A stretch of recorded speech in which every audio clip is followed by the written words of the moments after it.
G'day, May 40 here. So, haven't had a lot of time to study human rights and international humanitarian law because there's just so much great sport going on. Did you catch Afghanistan stunning Australia in the World Cup of Cricket T20 edition last night?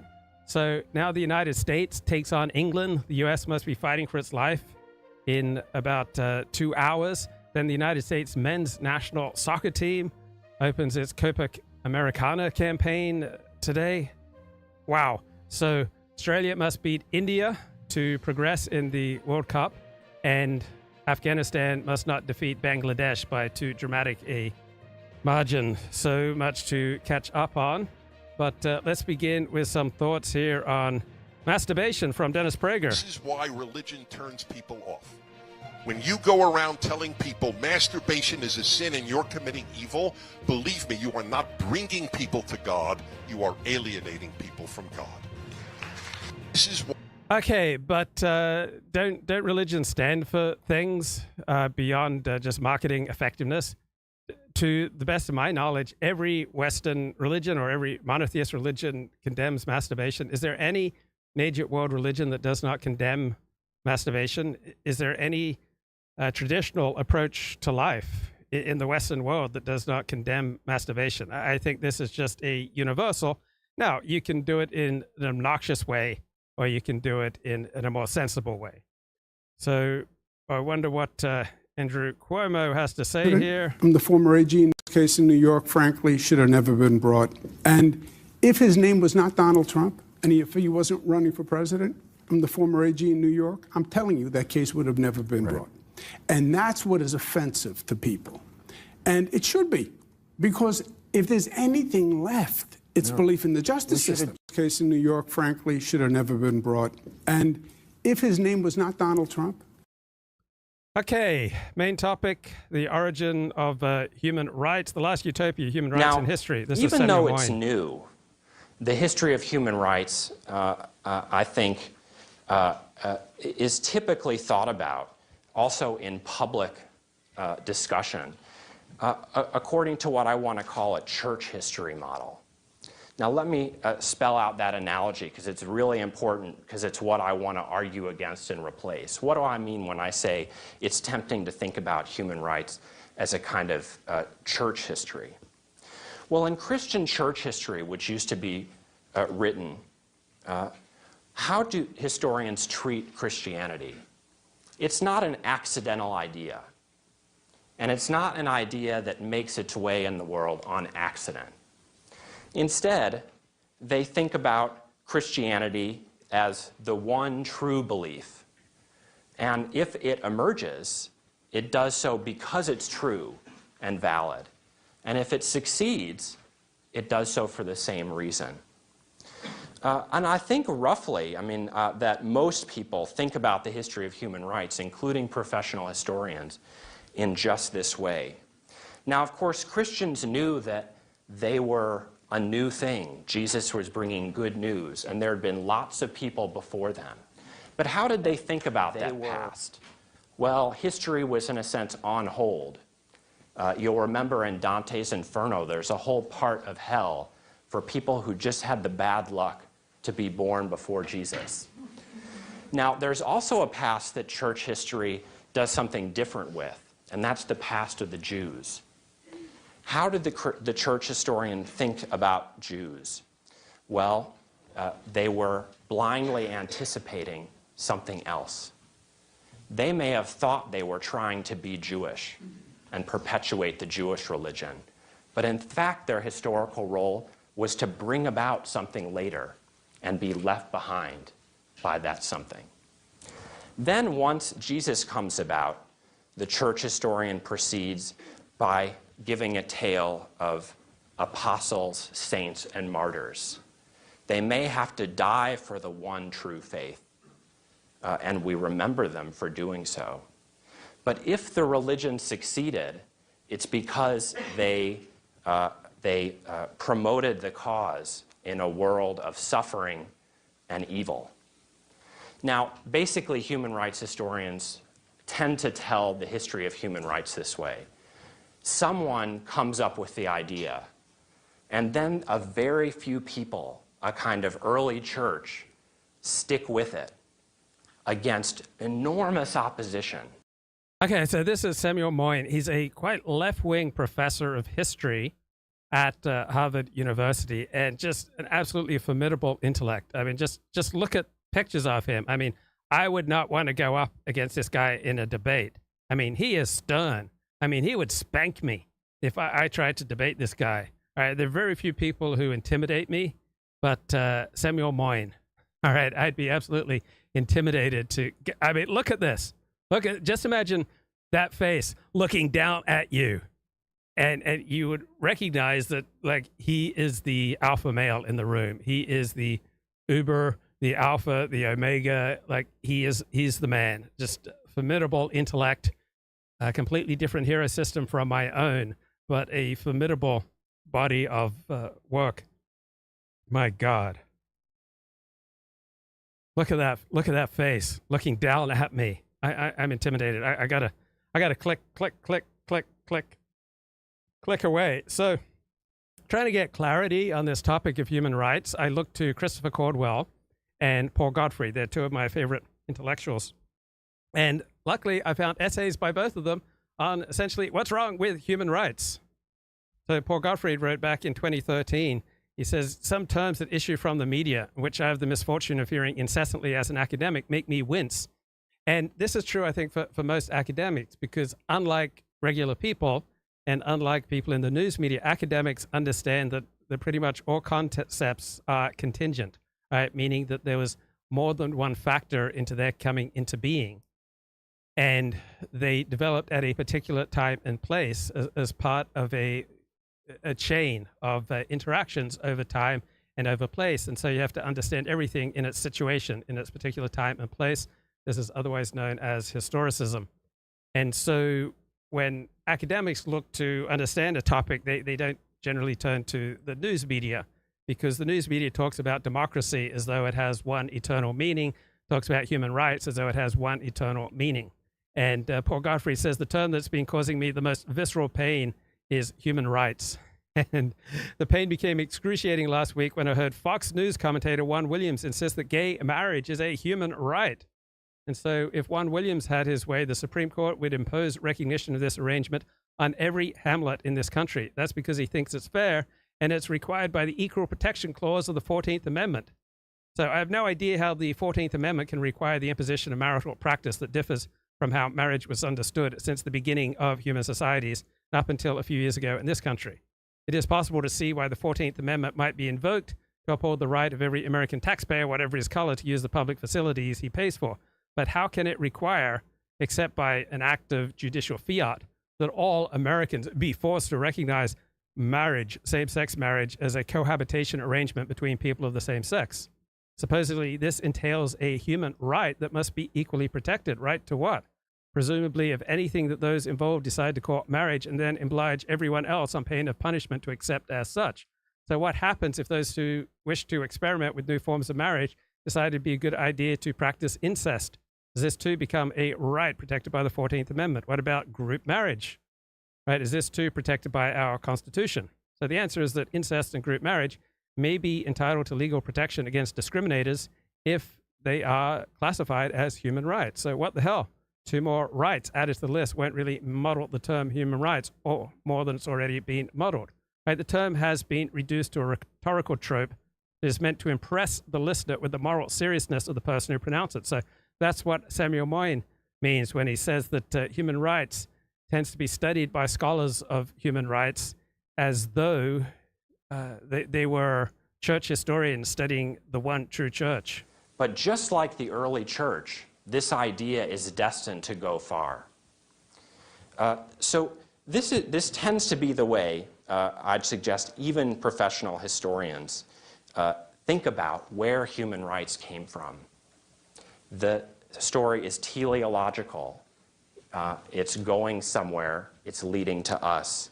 And it's triumphalist. It's about the coming of good news to the world. Now, what's wrong with that way of thinking about history in general and the history of human rights in particular? Well, I think a few things. First of all, it leaves a lot out. what doesn't fit the story. Let me just give one small example for now. Okay, so what the heck is teleology, right? It's a branch of causality. It gives the reason or explanation for something as a function of its end, its purpose, or its goal, as opposed to a function of its cause. So you look at the end goal, such as salvation, redemption. Internationalism as an idea, as a movement even, is considerably older than human rights. It really comes about in the 19th century. And that's the moment when international law professionalizes, becomes something that people do for a living. The principal early journals are founded then, and eventually even Americans found a journal in the early part of the 20th century. But international law, and internationalism more generally, doesn't understand itself to be given the mission of propagating rights. Something else has to happen. Right, they're discovering rights that are already inherent. So here's where I'm coming from. My greatest wish is to build the world a home and furnish it with love, to grow apple trees and honeybees and snow white turtle doves. I'd like to teach the world to sing in perfect harmony. I'd like to hold it in my arms and keep it company. Like to see the world for once, all standing hand in hand, and hear them echo through the hills for peace throughout the land. La da da da da. Okay, you want an example of perfect harmony? There was perfect harmony. So Paul Gottfried says, my objection to human rights is not based on moral relativism. Right? I don't pretend to be morally agnostic. Right? I think of one right, at least, that all people should be entitled to and which government should provide. And it is Thomas Hobbes' single example of a natural right, which is to be protected by the government against violent death. So to protect oneself from the state of nature where life is nasty, brutish, and short, right? Thomas Hobbes says people make a compact with the government and the government protects their life, and in exchange the people owe the government loyalty. So what Paul Gottfried is arguing against here is the use of human rights bombast whenever some individual, institution, or state wishes to express a political preference. Why not just make your arguments and let the listener decide? I don't object to listening to moral arguments against horrible things, right? Mention what the leaders of some society do, leave it to others then to decide whether your indictment is correct. Right, so if the Taliban stones women to death, if they're seen talking to young men to whom they're not married, right, just make your argument there that that's horrible, right? You're not strengthening your case by adding that the Taliban violates human rights. So how do we agree on what are human rights? All right, human rights either come from human reason or from God, or they are socially constructed out of the genetic pool of a particular society acting within a certain environment. So I would expect that, say, Ashkenazi Jews and West Africans and Northeast Asians, even if they're all living in the same environment, such as the United States of America, would have tendencies to regard different things as human rights. Right? So what are considered human rights depends on particular people at particular times and places, depending on what are the cultural and political winds. And it's kind of silly to believe that one can break down human rights and find some kind of universal ethic. Right? There are sharp and growing differences in the United States about fundamental human rights. And appeals to supposedly human rights language will not likely heal these divisions. So human rights are left-wing priorities translated into universal mandates. Right? There aren't any major right-wing thinkers in human rights, because human rights depends upon believing in progress, and it depends upon believing as the individual is the ultimate unit of measurement, that we best understand the world by looking primarily at individuals and his inalienable rights, no matter what situation he finds himself in. And Christopher Caldwell wrote about human rights in The Lamp. It's a Catholic journal of literature, science, and the fine arts. He wrote about it in the February 2nd, 2004 issue. And so he talks about human rights, the secular version. So even if human rights are not given to us by God. So if you believe that human rights are bestowed upon us by God, that's a statement of faith. And I'm not going to argue with statements of faith. I guess I believe that. I believe that human rights are bestowed by God. But I recognize that as a statement of faith. So it was initially a rallying cry that was advanced stridently by people on the left, but received critically by other people. So in 1948, Eleanor Roosevelt led a committee to draft for the newly established United Nations a Universal Declaration of Human Rights. And Hubert Humphrey upstaged the Democratic Convention by urging his party to get out of the shadow of states' rights and walk forthrightly into the bright sunshine of human rights. Oh my God, that is so stirring. Mate, get out of the shadow of states' rights and walk forthrightly into the bright sunshine of human rights. That's beautiful. So he was talking about equal rights for blacks in the segregated South, rights that became known as civil rights. Now, the UN Declaration on Human Rights got bogged down in distinctions. So the rights it enumerated were of two types. There are a bunch of rights familiar from the constitutions of well-run states in the enlightened West, such as freedom of speech, freedom of movement, no slavery, no torture. Then there are other rights that were contingent aspirations, the right to join a trade union, the right to adequate medical care, the right to periodic holidays with pay. Right? So what's the exact meaning of these human rights in a society where people work in rice paddies?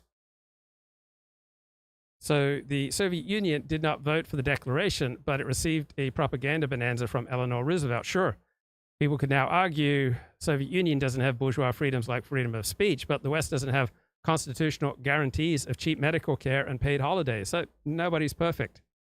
And it created a confusion in what exactly the United Nations was pushing. Was this a set of laws or a set of values? And over the decades, the United Nations established a long list of bodies and boards to refine some rights and discover others.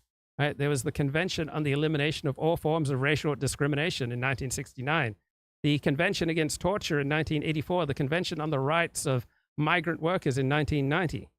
So the problem with all these visions of rights became clearer when, in 1951, the UN passed its Convention on Refugees. So this was a solemn response to the massive human rights abuses of World War II. But by 1951, there are only a few dozen refugees. Now, these international bodies could demand a high degree of solicitude and punctilious accountability from countries with regard to refugees. The problem is, then as now, you've got tens of millions of people on the move seeking a better life, a better standard of living, and more prosperous countries are constrained by democratic majorities to send those job seekers home expeditiously. So every citizen of an equatorial country who wishes to wash dishes in Germany or trim lawns in Canada has an interest in presenting himself as a special case, not as a job seeker, but as a political refugee. Christopher Caldwell has a terrific essay in the New York Times today, to which I commend you. Ooh, that sounds such lofty, lofty language. So he says, Europeans are mostly not aware that they have been enlisted in a project that has as its endpoint the extinction of France, Germany, Italy, and the rest of Europe's historic nations as meaningful political units. Talking about the European Union. Brussels, the headquarters of the European Union, has been able to win assent to its project only by concealing its nature. And so that's why there's so much double talk in public life. For example, the news media doesn't want to focus much on the issues of the 2024 campaign because they all break against Joe Biden. But the issue is the mess in the Middle East, the mess in Ukraine, the growing mess around Taiwan, high inflation, right? Whatever the issue is, growing tensions with China, it does not work in Joe Biden's favor. Ergo, the news media doesn't pay prominent attention to the issues driving the 2024 campaign. Instead, it prefers to focus on the peculiarities of Donald Trump. And that tends to get left out of the story, where international law is seen as having a kind of role eventually in the history of human rights. It might have been pointing in different directions. Now, the larger point you might draw from my criticism of this church history model is, I think, more important. And it really comes down to this. The history of the values and idealism in modern times that people might have reason to back and to try to advance was one of very deep competition. Human rights didn't exist for the longest time. There were other games in town, including when it came to ideas that might have a kind of internationalist or globalist kind of bearing. And so if we think about human rights that way, we start to think not in terms of church history, a kind of struggle upward for an idea that's old and whose validity is confirmed in advance, but instead is a kind of big competition between rival ideologies. And our question is then, why are we left at the end of the story with human rights as the thing in which we invest our hopes, in the name of which we might professionalize as international lawyers and try to advance in our own way? So that's basically how I want to proceed. And I've been led to the conclusion in thinking about human rights in this way that human rights really only become a widespread cause and a moving one for both a broad public and American international lawyers in the mid-1970s. They weren't the sole idealism that inspired people in the course of either human events or modern history. And they emerged historically not because they were utopian or promised a better world, because lots of ideologies do that. Instead, they became to be attractive, in the words of the title of this book with which I'm coming out, because they were, in a sense, the last utopia. They emerged powerfully in the 1970s because that was an era in which other things were collapsing. Other utopias that had won out so far were losing their plausibility as ideas that could draw our support and meaningfully better people around. And the chat says, YouTube's draconian extreme music copyright enforcement algorithm suppresses the human right of expression. But YouTube is a business that has to live in the real world, and they'll get sued if they're not absolutely rigorous about protecting copyrights. Okay, Christopher Caldwell's got a whole essay here on what's wrong with human rights. So it says the European Union has always had human rights at its core. And it's not a social contract, Europe, all right? It's a community of values, all right? And the main value is human rights. But there are a couple of problems with this.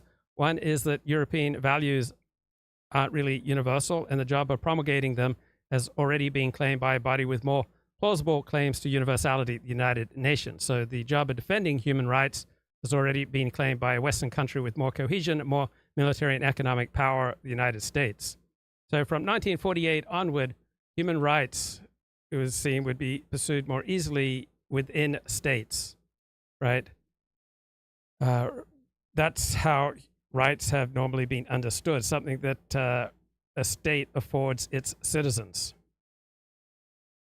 But the human rights crusade after the 1960s was primarily pursued on an international level, which is jurisdictional no man's land.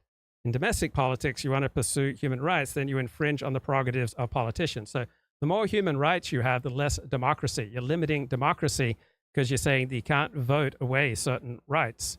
So, for example, you could impose same-sex marriage even if 90% of the population was opposed to it. You could impose it, right, by judicial fiat if you list same-sex marriage as a human right.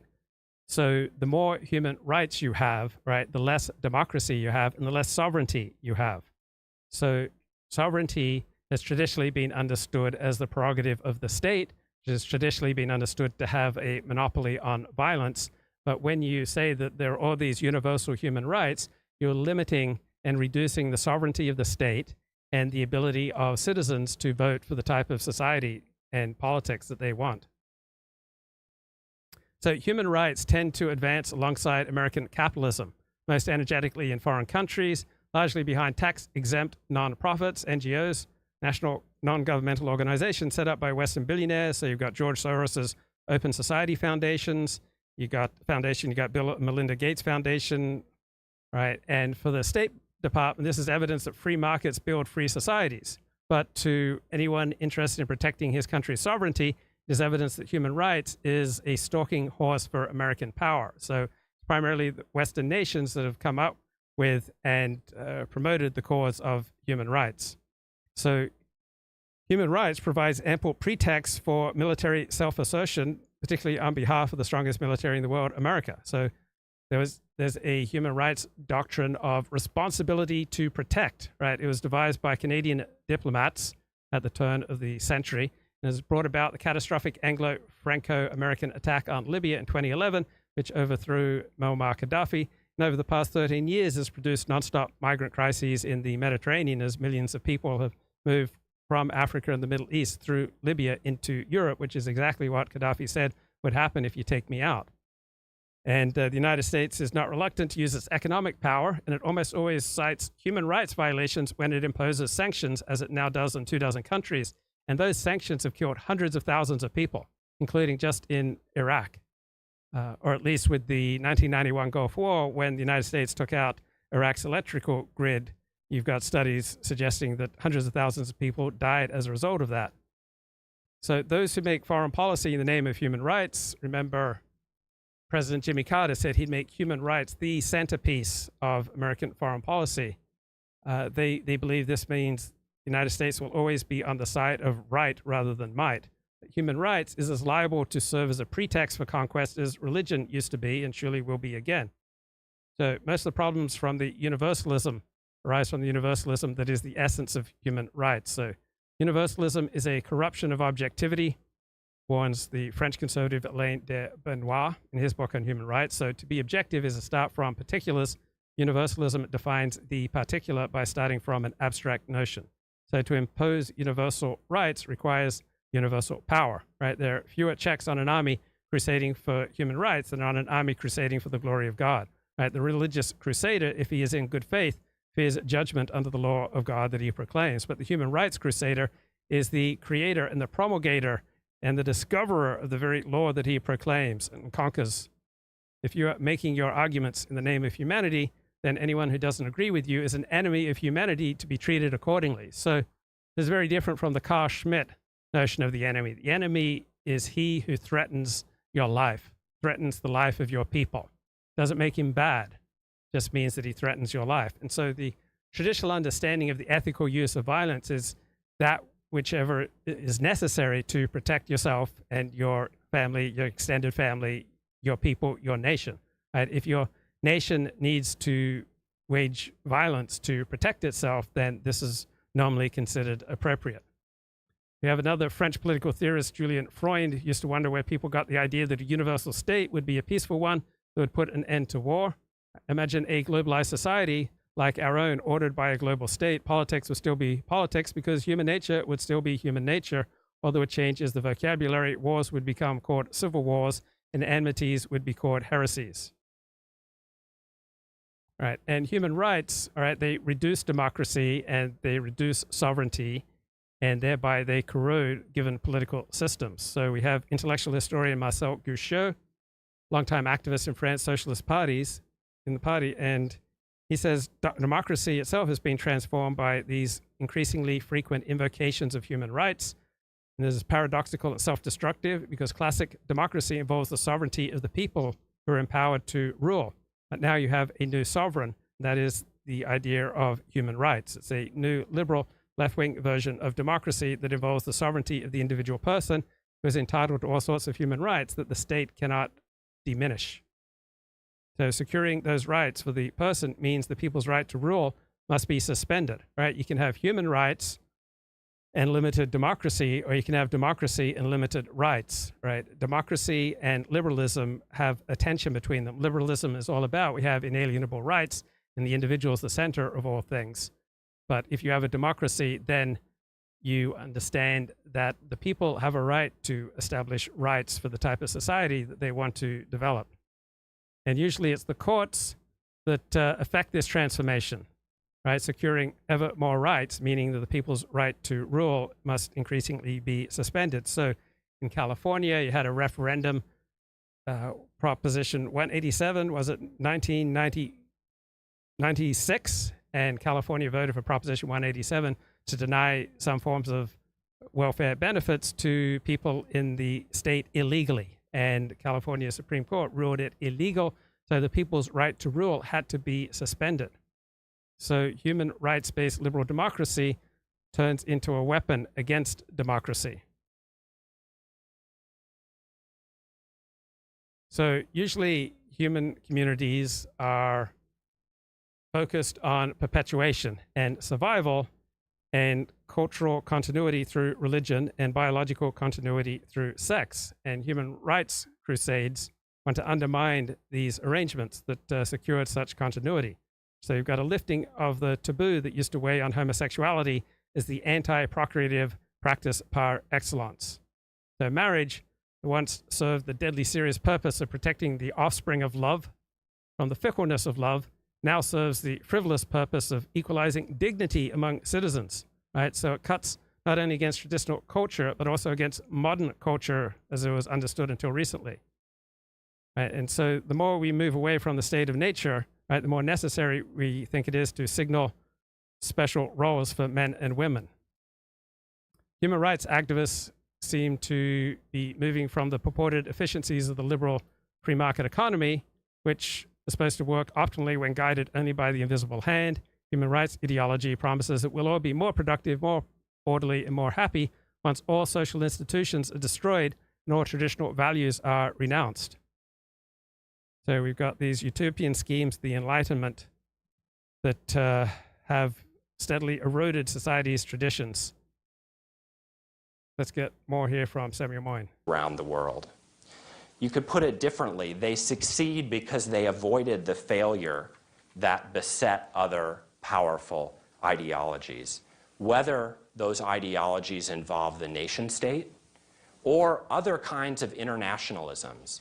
And here you might think of lots of subaltern internationalisms, like, say, Pan-Africanism would be an example, or communism, most obviously, which was just as internationalist as human rights, but pointed in a very different direction. It emerged then, human rights, as, I think, an alternative to bankrupt political utopias. And that's how we should think at least of its moment of breakthrough in the 1970s. Now, let me pursue my model by laying out 3 stages in the history of human rights. And for this to be intelligible, you'll have to look at my chart, which I hope at least some of you have. It lays out a kind of story of the public prominence or salience of human rights as measured by its citation in newspapers. When did it begin to appear in Anglo-American news, since that's what the chart shows over time? And the key points is that it's a flat line until basically the 40s, when there's a bit of a blip. But then, and this is what's left out of all histories of human rights that I know about, there's something that happens in the 70s, and that's really the kind of moment that creates us. And that's what I want to talk about. So let me... Okay, so I just read a new essay by Amanda Alexander. So she's a professor. She's a senior lecturer in law in Australia at the Thomas More Law School at Australian Catholic University. And I've got a new essay of hers that I've just been working my way through. And it's called The Ethics of Violence, Recent Literature on the Creation of the Contemporary Regime of Law and War.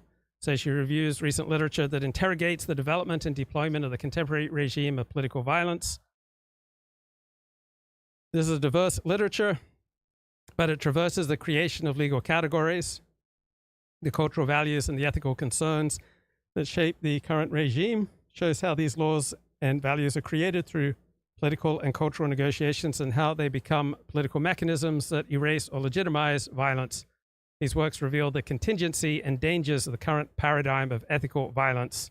They also show how difficult it is to escape from the paradigm. Well, it's not difficult to escape from this paradigm if you don't belong to the left-wing paradigm to begin with. So if you believe that the primary unit is not the individual, but the nation, you've already escaped the paradigm. If you don't believe in moral progress, you've already escaped the paradigm. So if you're an international relations realist, you recognize that there's no such thing as progress because we all effectively live in an iron cage together. No one's coming to rescue us, and hence great power politics is inherently tragic. And I found a great definition of the word contingent, and it came from Contingent magazine. So contingent simply means it's a fancy word that academics absolutely love for how any given event is dependent on many interrelated factors. So no event has a single cause. So to argue that history is contingent is the claim that every historical outcome depends upon a number of prior conditions, that each of these prior conditions depends upon other conditions, and so on. So the core insight of contingency is the world is a magnificently interconnected place. Change a single prior condition, and any historical outcome would turn out differently. Let me go through my 3 stages, if you will. And if I have time, I'll then come back and talk about American international lawyers and their relationship to these stages. So let me start. I mean, a lot of you must be confused before my first stage, because of course the idea of rights is really old. All legal systems, including the Roman legal system, provide rights. And later there are things like rights that inhere in nature, what French revolutionaries called the rights of man. And you might ask, well, isn't that the real origin of human rights? And indeed, the most famous book in this field by Lynn Hunt is called Inventing Human Rights. So there's an insight from Milton Friedman in economics that I think is applicable to the topic of human rights, and that is there's no free lunch, right? The more rights you have, the less democracy and sovereignty you have. The more democracy and sovereignty you have, meaning that the people can vote for the type of society, politics that they want, then the fewer rights you have. So there's a trade-off between rights and democracy.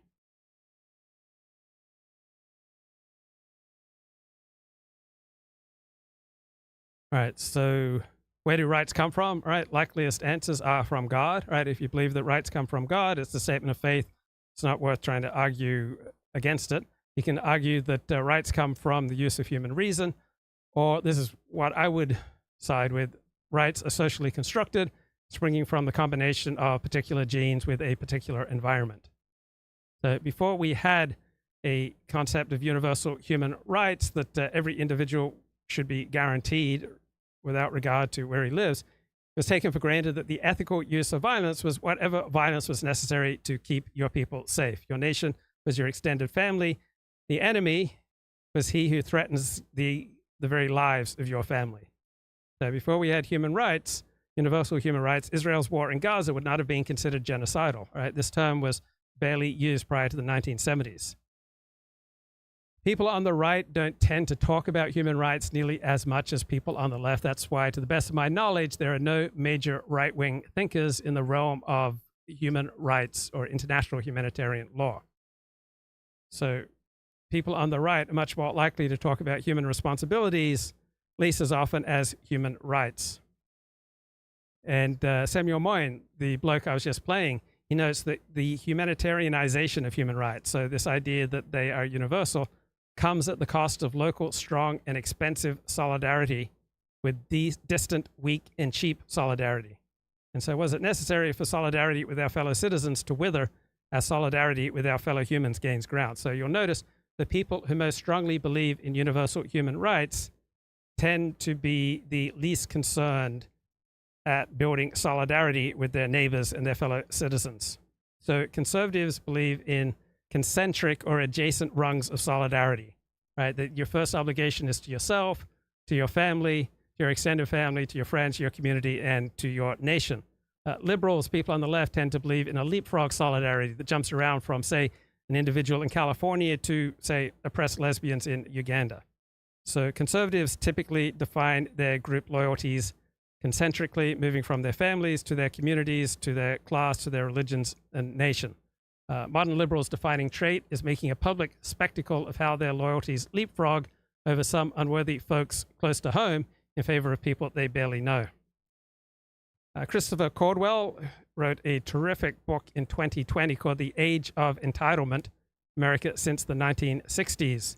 And one of his favorite politicians is Viktor Orban, who in July 2014 lamented the results of human rights-based liberal democracy that the United States has been pushing since the end of the Cold War.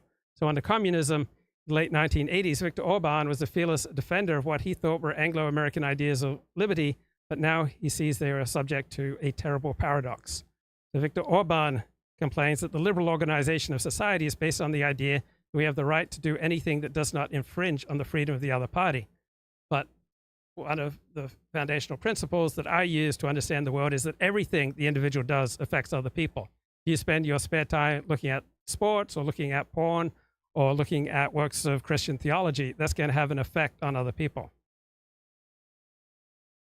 So although this idea of universal human rights is extremely attractive, it is unclear who is going to decide the limits of these rights beyond which someone is infringing on our freedom. Since this is not a given, somebody must decide it. Since we have not appointed anyone to decide the limits of human rights, what we experience continuously in everyday life is that the strong decide, right? And the weak are trampled over. So conflicts on the acceptance of mutual freedoms are not decided according to some abstract principle of justice. What happens instead is that the stronger party is always right. And Samuel Moyne, who I've been playing excerpts from one of his speeches, notes the paucity of evidence that the universal human rights crusade has made any difference, right? The change in sensitivities, though, he thinks is enormously important. So back to Samuel Moyne. And it's about the era of the American and French revolutions. So what do we say about this period? Well, I think it's quite misleading, basically, to see that old history as the immediate source of the contemporary understanding of human rights. Now, actually, people try to push the story much further back. So I just modded Mike, and he says, hey, what the hell are you doing? You don't even know me. That was fast. You sure you want to make me a mod? I'm a free speech American, so I will not block anyone. Yeah, you make coherent, cogent comments, and I will moderate you in case we get, a swarm of antisocial people in the chat, and then you can use your good judgment. To think about Greeks, Jews, Christians, and many others. But clearly, with the creation of the idea of the rights of man, of Anglo... So I'm a big believer in vouch nationalism, right? I think you should have to have a number of adults who have clean criminal records effectively vouch for you. So when I mod you, I vouch for you as being a person of discerning judgment, right? I make a quick judgment, and then if I think someone's abusing their privileges, I remove their moderate status. From whence comes one's right to party? From relatively affluent, indulgent parents, or from the welfare state? Yeah, loyalty and love to those closest to us can be most difficult, whereas grandiose, absurdly broad professions of loyalty and love to people that we don't really know are quite easy. American and then French Revolution, we do have something that sounds a lot like human rights. But here's the thing. Rights from their origin as natural rights with thinkers like Thomas Hobbes in the 17th century, and then in the revolutionary era, were about the construction of the state. If you claimed rights, hey, let's get Mike onto the show. Mike, just getting to know you. So tell me, what's your worldview? Hey, how's it going? Good, man. Great to have you on the show. Oh, thanks for having me. I guess my first question is, do you have an issue with human rights? I mean, I know obviously it's interesting where they came from, where they derived from. You said, is it God? Is it, social consensus or whatever? I think the world has improved under human rights to some degree since, what the UN 1954 Declaration on Human Rights was signed by most countries, I think. It's so not perfect, where would you concretely see that improvement? Well, you look at like the elimination of Jim Crow laws here in America. I'm an American, so I might be a little American centric. Blacks were held down until the 70s, right? Until certainly the civil rights movement in 65. And of course, there's some negative effects from that. I don't know if you're a fan of Thomas Sowell. Yeah, I'm a fan of Tom Sowell. So we had an explosion of violence after you got civil rights legislation, and we had a steady decline of social trust. So I'm not sure that the removal of Jim Crow cultural and legal processes in the South was just clearly and evidently a good thing. You've had a dramatic decline in the black family since the ending of Jim Crow. So you used to have, in the black family, used to be far more solid.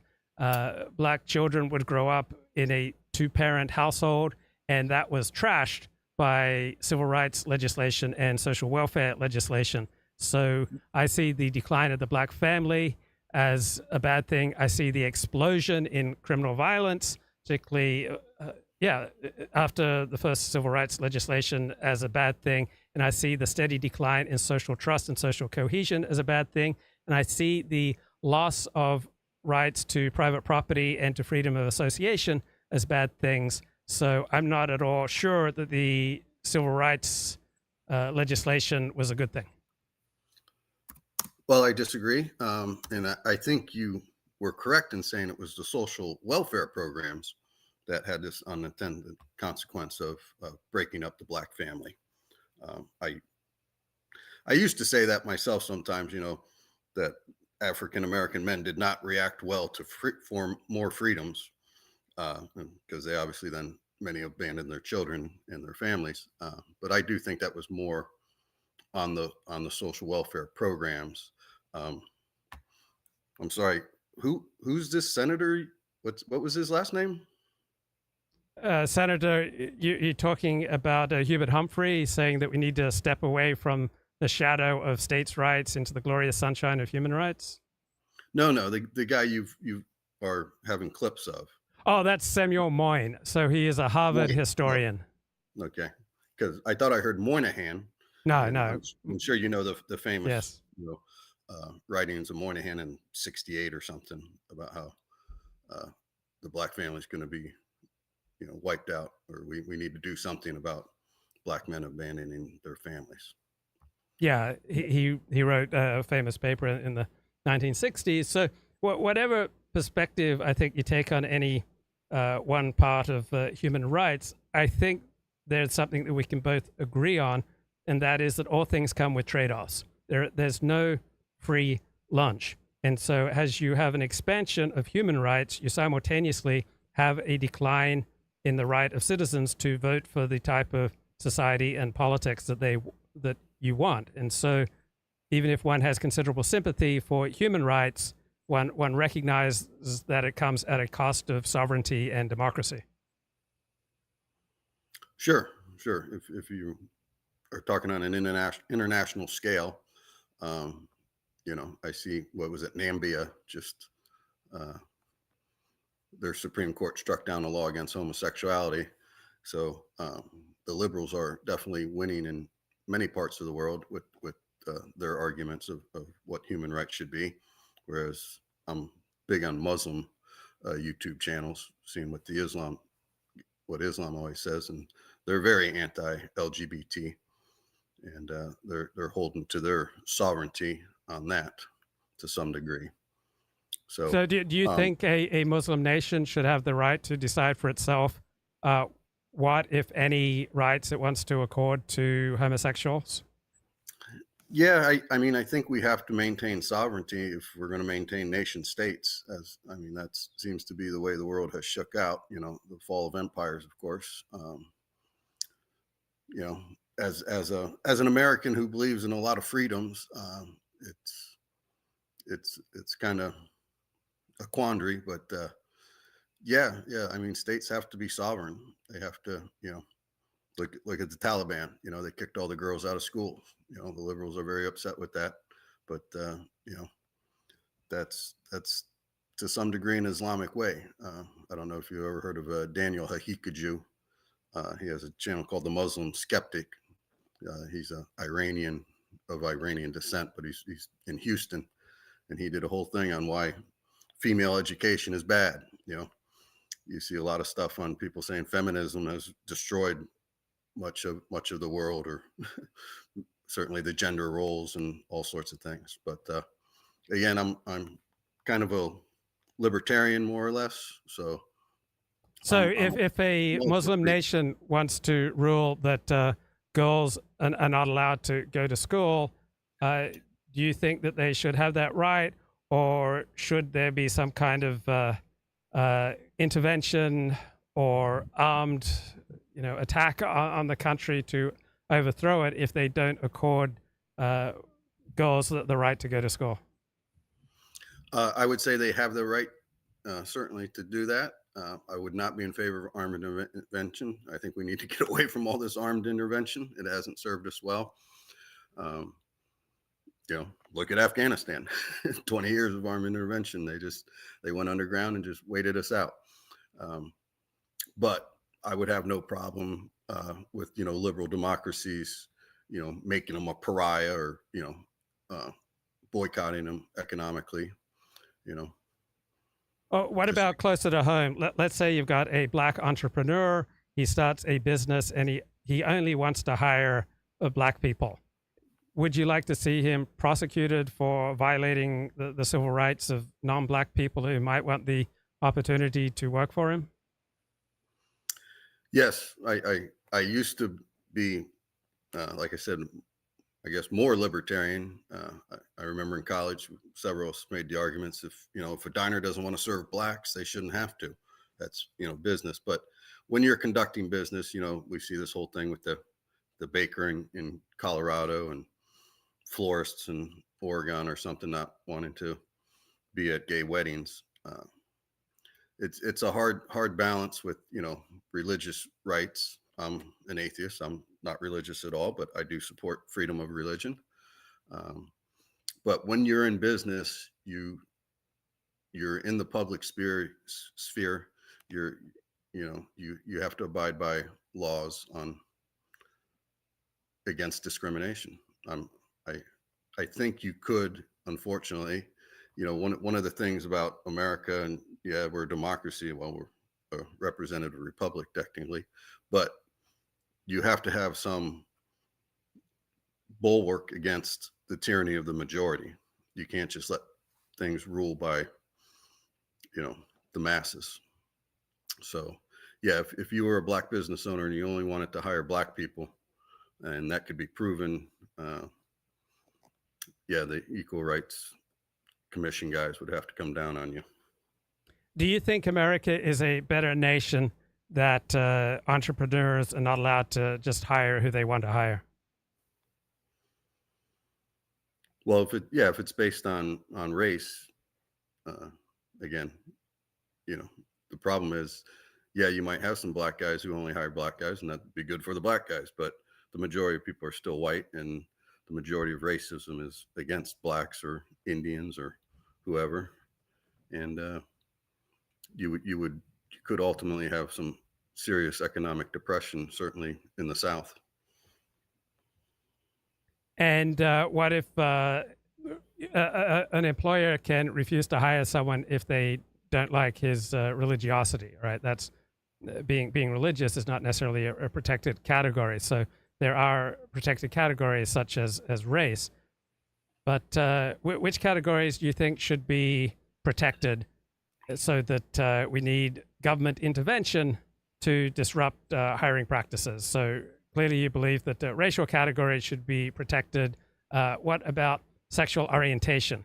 So should employers be forced to hire people of any sexual orientation? No, I would not consider it a protective class. But here in America, religion is a protected class. You can't discriminate against someone based on their religion.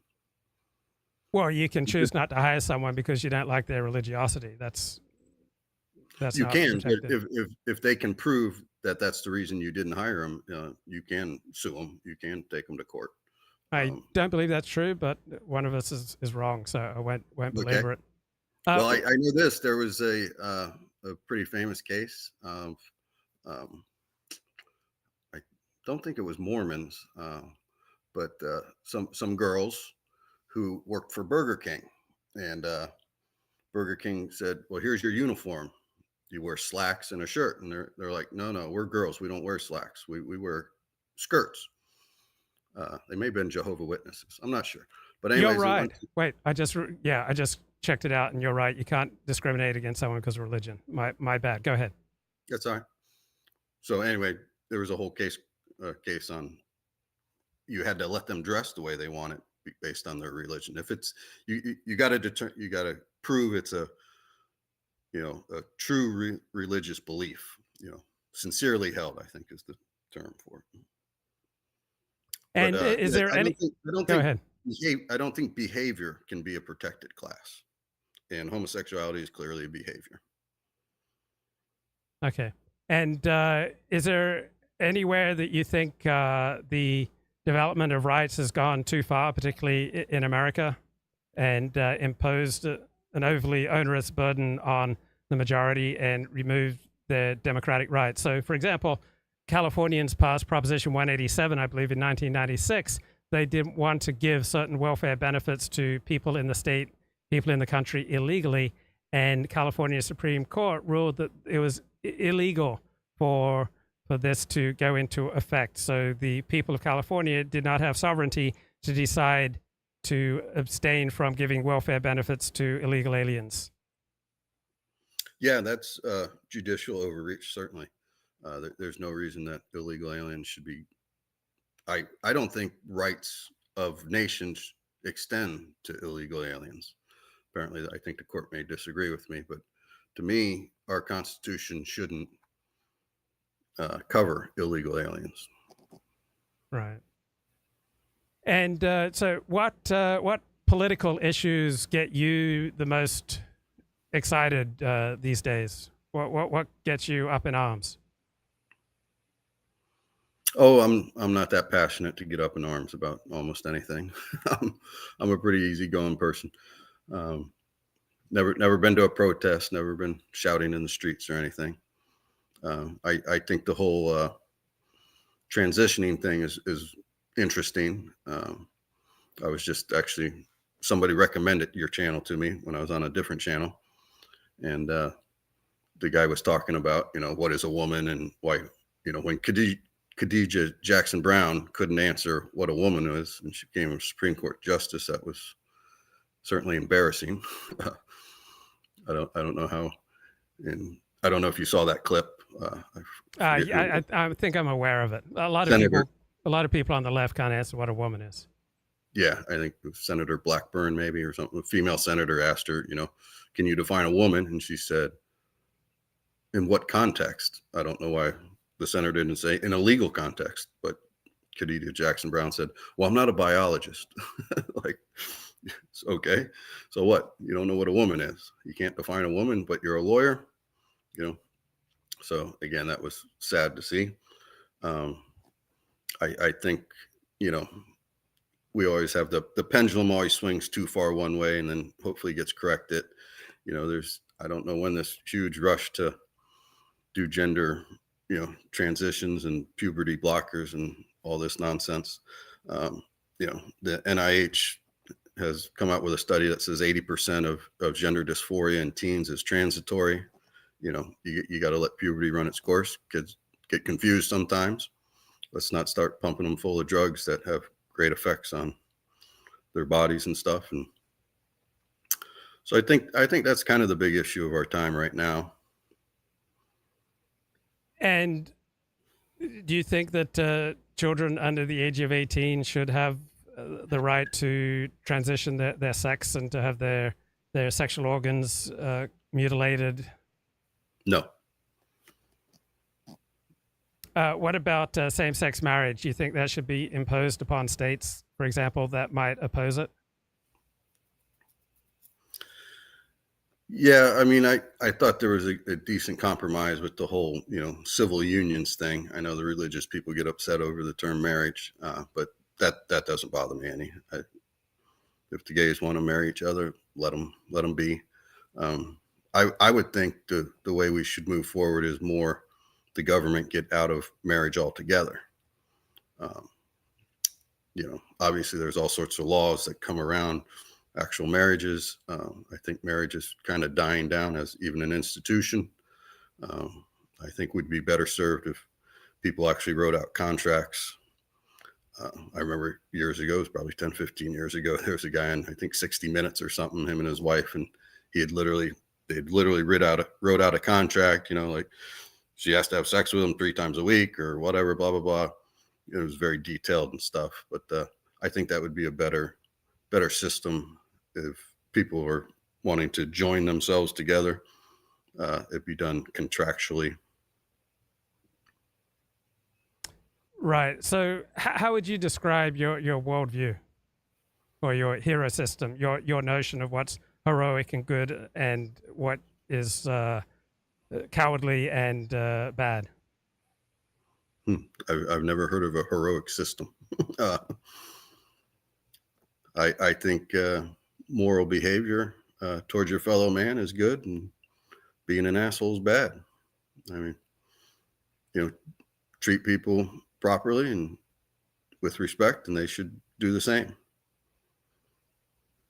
So do you believe that different people have different gifts? That so the gifts of Japanese Americans are different from the gifts of, say, West Africans, different from the gifts of people in Northern Europe, different from the gifts of indigenous people in Central America? Or do you believe that all groups have identical gifts?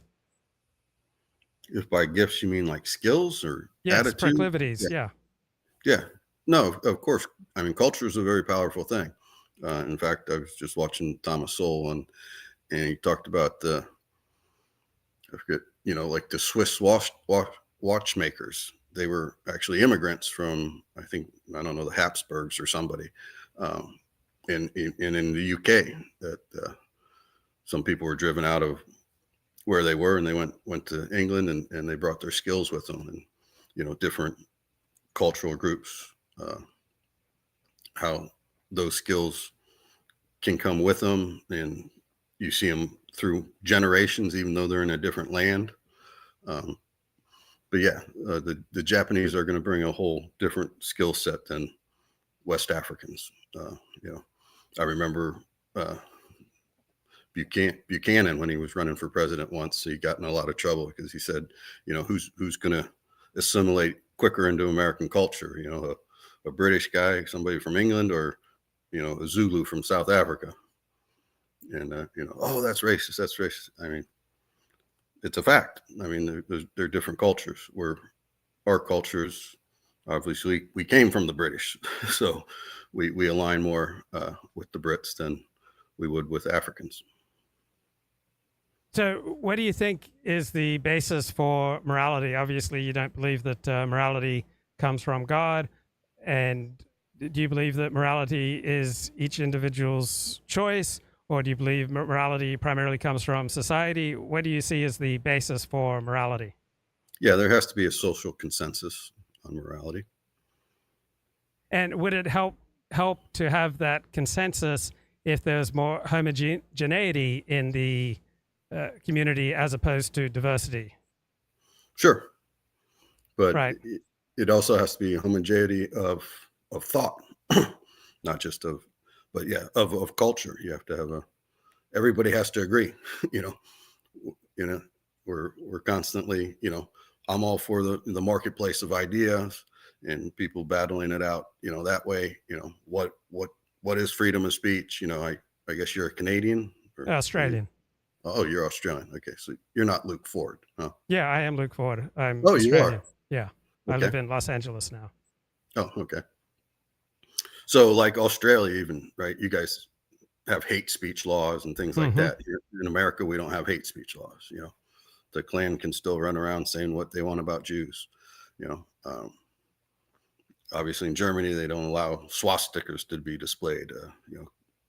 I think it was last year we had some Nazis outside of Disney World in Orlando, and everybody got upset that DeSantis didn't, denounce it right away or something.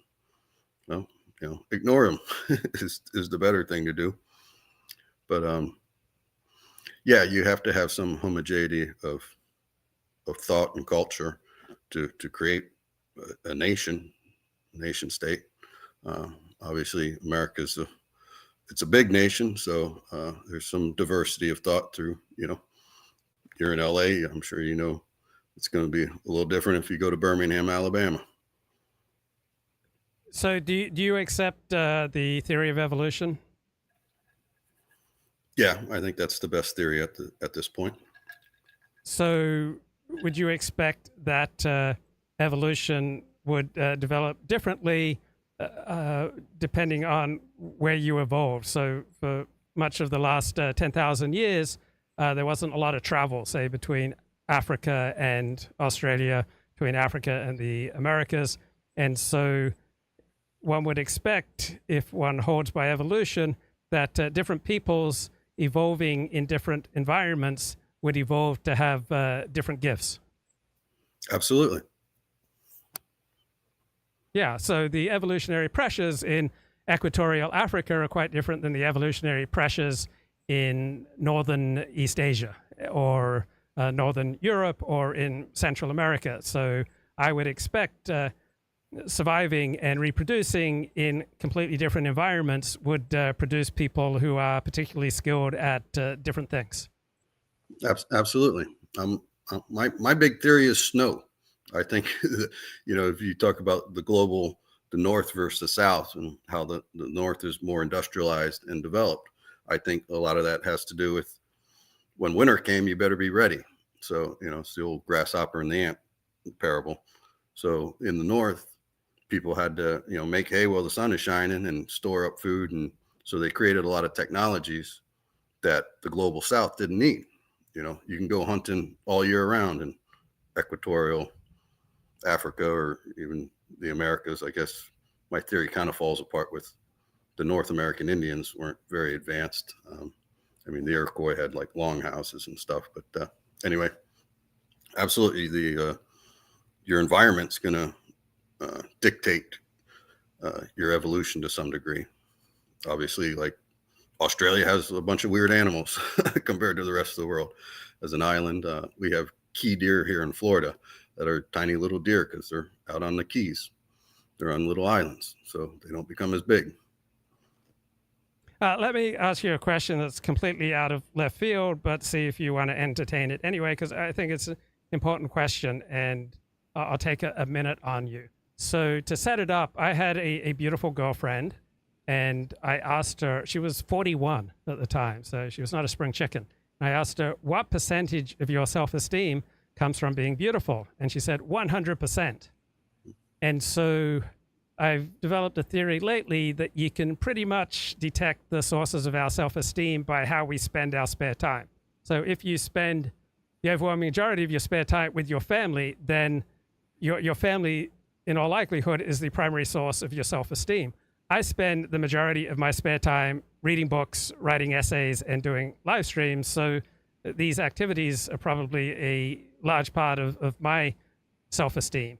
If I was spending the majority of my spare time working out, then my physical fitness would probably be a primary source of my self-esteem. If I spent the majority of my spare time practicing my religion, which is Orthodox Judaism, then my practice of Orthodox Judaism, in all likelihood, accounts for the majority of my self-esteem. So how about for you? How do you spend the majority of your spare time, and does that accord with your primary source of self-esteem? Well, these days I spend most of my time watching television and YouTube. I just joined YouTube about a year ago. There's a lot of content on it. I am reading one book that my communist cousin gave me. It's called Evil Geniuses, about how big business has ruined America. But I'm 55. I'm an old man. I just sit around, don't do much. I think my self-esteem was mostly forged, in my formative years by my family. And, I played sports all through high school. We won a couple state championships. So. Wow. In which sports? Well, I played football, basketball, and baseball. Wow. And which sports did you win national state championships in? Basketball in 86 and 87. We're in Florida. Back then, there was 4A. We were a 2A school, small Catholic school. And what position? I presume you were a guard? I was a point guard. Yep. Okay. Yeah, I'm only 5'10", so. What did you take away? What did you take away from that into adulthood when you were no longer playing sports? But what part of that experience has stayed with you? Well, obviously the competitive nature of sports, and also understanding you don't win every game, but you should strive to. I think sports are a good good teaching tool for children and for young adults if you can continue. I did go to the University of Florida and I walked on for the football team. I made the team, but I have bad shoulders. They tend to pop out of the sockets. So that didn't last long. So my experience and observation is that men tend to love competition and women not so much. What are your thoughts? True. That's true. But I think we are teaching girls to become more competitive. Obviously, it depends on the girl. I have a buddy. He's got two small girls, I don't know, 8 and 10 or something. And he does Brazilian jiu-jitsu with them. I was quite surprised. I didn't realize like girls wrestle in high school now. Like there was that one trans kid in Texas or something who was wrestling with the girls and was undefeated or something. But I didn't realize they had. And if you watch YouTube, if you go on it, there's girls who wrestle boys now. Apparently, they have leagues where the girls wrestle the boys. Matter of fact, when I was in high school, there was one girl who was on a wrestling team, but at a different school, and the nuns made us forfeit to her. They wouldn't let the boy wrestle the girl. But obviously Title IX, and we've integrated women into sports to a pretty good degree. I think there has been some negative consequences from that. Unfortunately, we have some girls now who act more like boys, like in the criminal realm than we should. You got female gangs now that wouldn't have existed pre-1970s, I would say. But for the most part, I think it's been a good thing for the women and the girls. And what was your major in college? Electrical engineering. Oh, interesting. And was that your profession? No, I've never. Well, I did data center design for a while and integrated some of that a little bit, but no, I ended up dropping out of college. I bought a house and just went to work full time. I own some apartment buildings and I've had different jobs, but none of them really. Obviously, I didn't have a bachelor's degree. I ended up getting a AA in accounting, actually, but I've never been an accountant either. So did you primarily work in real estate, or every profession comes with a certain perspective on life? So how have your jobs affected your perspective on life? Yeah, well, owning an apartment building certainly has probably affected my perspective. Certainly reinforced my more conservative leanings. Again, like the idea of welfare, I think is a bad idea. I had low income rentals, so I dealt a lot with Section 8. I don't know if you're familiar with Section 8. Yes. It's government subsidized. Right. So, for instance, this one woman I remember her well. This was like 1994 or something. Her name was Mrs. Coleman. She was 19. She was a black woman. She had a 5-year-old daughter. She was renting a 2-bedroom from me. I think it was like $450 back then. She paid $7. The government paid the rest. So summer comes and her $7 check stops showing up. I don't really care that much. $7. The government, by that time, the government had figured out to send the money to the landlords. When my dad owned these buildings, actually, I bought them from him. And when he first bought that building in '81, the government would send the money to the people, right? So a lot of them would try not to pay the rent for like 2-3 months and give a sob story and then just move out on you, or they usually make you evict them, which can take a month or two. So they build up the money while you're working on getting them evicted. But anyways, this woman worked as a teacher's assistant. So I was down there doing work and I saw her and I said, "Hey, Miss Coleman, I see your checks have stopped coming." She goes, "Well, I don't work during the summer." I'm like, "Okay, not really, but anyway." I'm like, "Well, maybe when you go back to work next time, save up $21 or $28. So when summer comes, you have your rent money, or pay it in advance if you like, She goes, "Well, I don't think I'm going back to work. I can make more money on welfare." I'm like, okay. So of course, ultimately she ended up losing her Section 8 housing because part of the deal was that she had a job. Oh, one of the things I said to her, I said, well, don't you think you should build a resume? Of course, she says, well, what's a resume? So I explained to her, I said, a work history. You're a teacher's assistant now, but if you stay at that for a couple of years, maybe you can get a better job. And she's like, well, I can make more money on welfare. So sure enough, she quits her job or didn't go back to her job and sat around until I had to evict her, because then she lost her Section 8 housing. I remember like some charity, some nuns called me. Oh, is she a good person? Well, I said, well, she's obviously lazy because she didn't want to go back to work.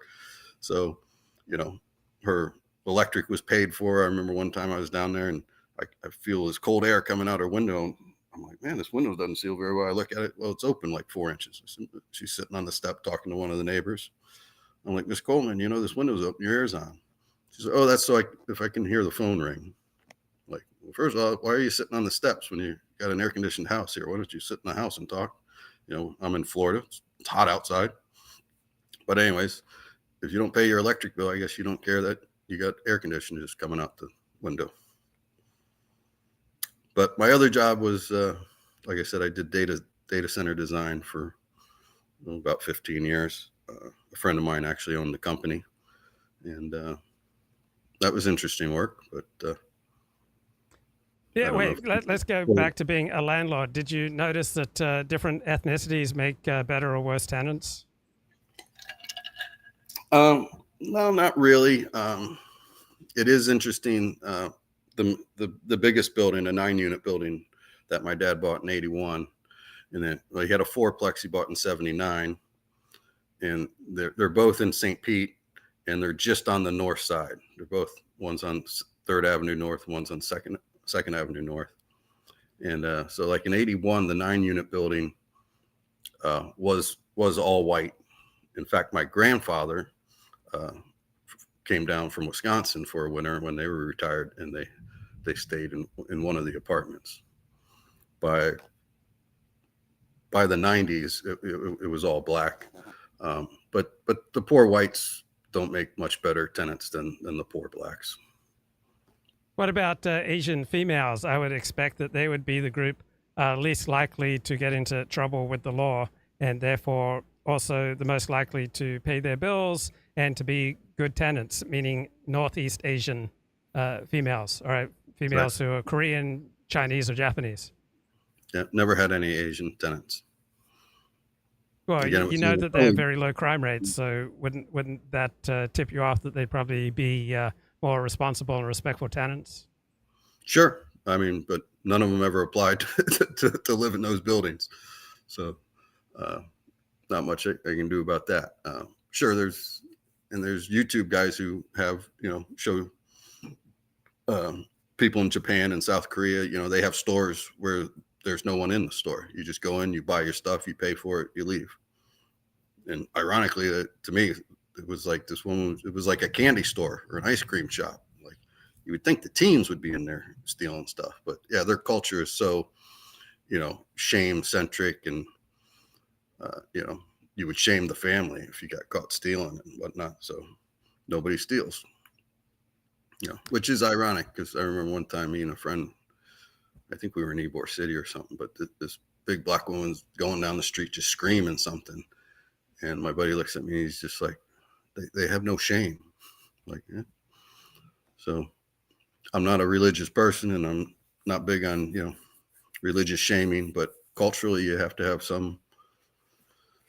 Yeah, I mean, Japanese internal fans, respect and shame, and like I don't behave that way.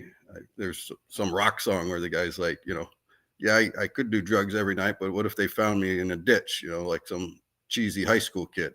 It's in a weird, ironic way. There, it was like a punk band too. I forget who it was, but they were kind of saying, at some point you got to grow up and you got to feel, some responsibility to society, and feel shame if you fail in that responsibility.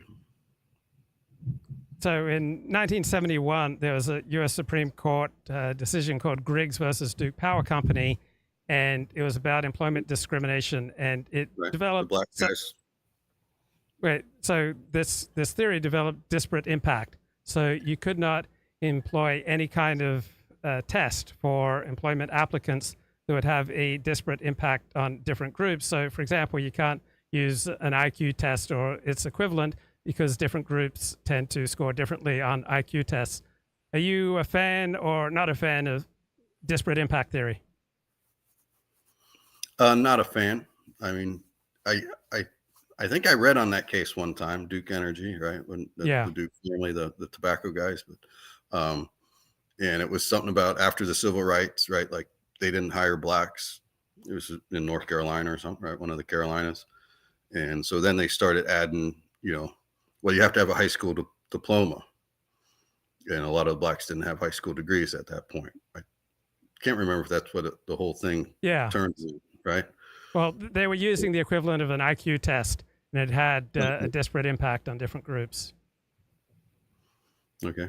Yeah, I mean, if you come up with a test that you say all applicants must pass to become part of it, to be employed, there shouldn't be a problem with that.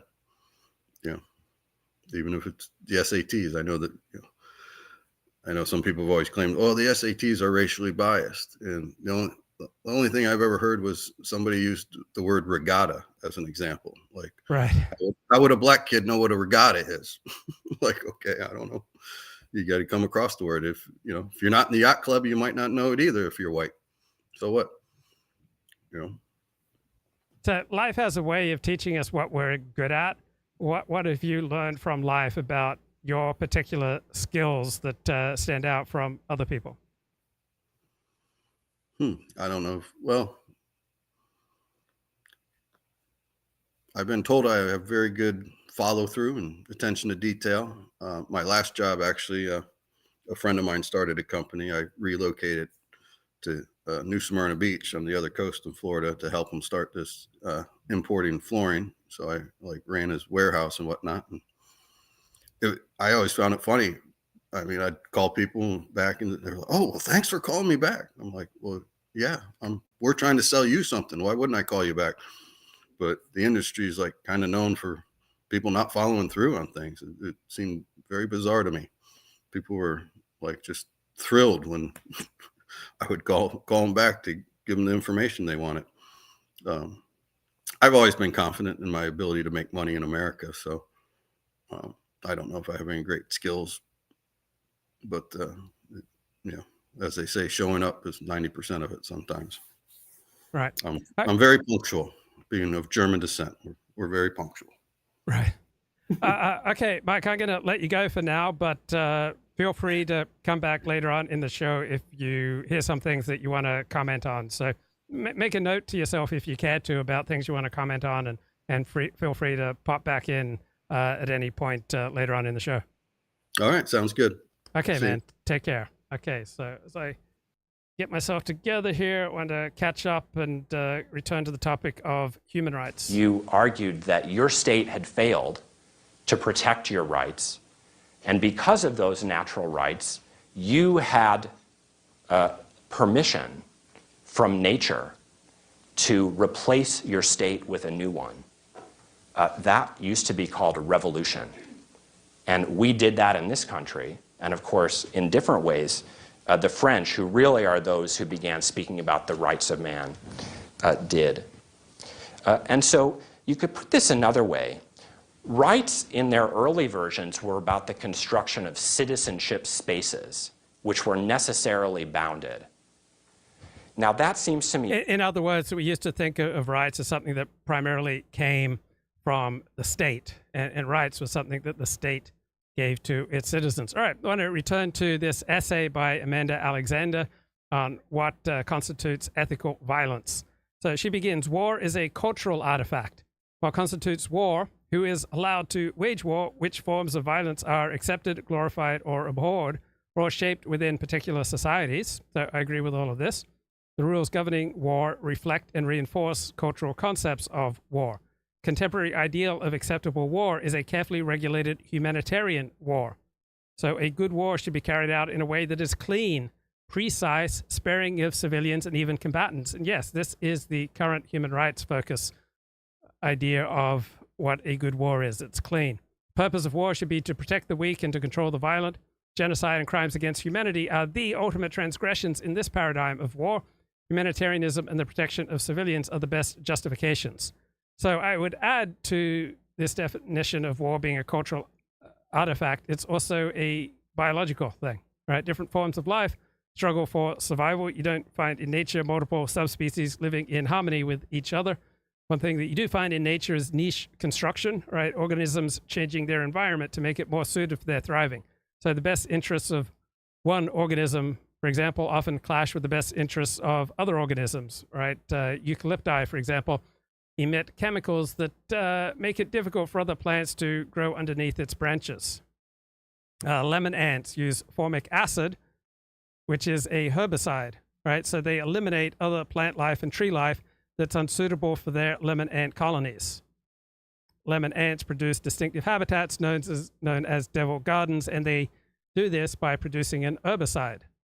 So cultures that don't wage war effectively die out, right? Most forms of life die out. And so I would expect that the primary concern for any people is to survive. The Stanford Encyclopedia of Philosophy entry on pacifism notes, the absolute ideal of pacifism is nearly impossible to achieve because we must harm other beings to survive. For example, we must kill to eat. If you don't eat animals, all right, you're very likely to be at cognitive, social, and a series of health deficits. I know I was raised a vegetarian, being a vegetarian my whole life, and it was only about 3 years ago when I started taking beef organ capsules that I managed to regain my health. Our closest relatives, or about the closest, the chimps, right, they also wage war. Netflix has a great documentary series called Chimp Empire, which released in 2023, and then it published a note about what happened since the end of filming. So we have a new central Nagogo alpha chimp, right? Jackson, leader of the central group, died at the end of the final episode as a result of injuries he suffered fighting enemies in the western group of chimps. He left behind a void. So we saw Abrams, the younger, cocky would-be alpha, at least tentatively assume Jackson's place, but Abrams' position is anything but secure. His hold on the top spot is tenuous because he's been unable to form strong ties to other males who support him. Right? Friendships and alliances can change in an instant between humans and between chimps. This is as true in other primates as it is in humans. Chimpanzee social relations change. Today's friend can easily become tomorrow's foe, and not all budding relationships come to fruition. So among a certain crowd, the contemporary ideal of acceptable warfare as a carefully regulated humanitarian war, that is the ideal in a certain group. But when a group fights for its survival, these ideals tend to drop away, right? Wars tend to escalate, and when wars escalate, they tend to overwhelm ideals. And every individual has a hero system. He usually gets it from his community, and it is this hero system that determines which forms of violence are accepted, glorified, or abhorred. And often insults to your particular hero system will be experienced as keenly as assaults to your body. So the contemporary ideal of war bears almost no relationship to reality when you're fighting a war of survival.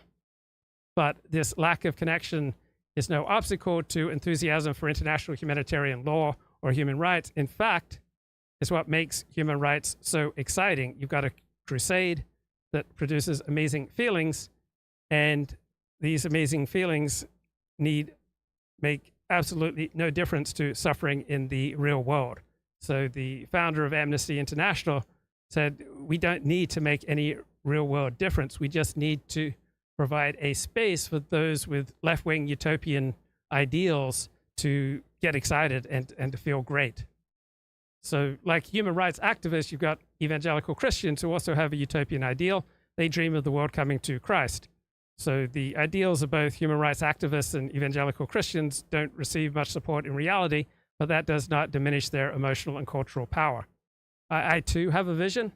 I'd like to build a world at home and furnish it with love to grow apple trees and honeybees and snow white turtle doves. I'd like to teach the world to sing in perfect harmony. I'd like to hold it in my arms and keep it company. I'd like to see the world for once while standing hand in hand and hear them echo through the hills for peace throughout the land. Right? I've also occasionally had vision of sex with unlimited numbers of nubile women. You might call me a dreamer, but I'm not the only one.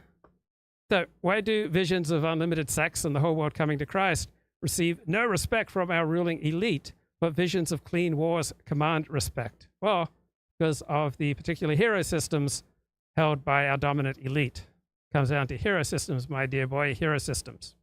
All right, back to Amanda Alexander's essay.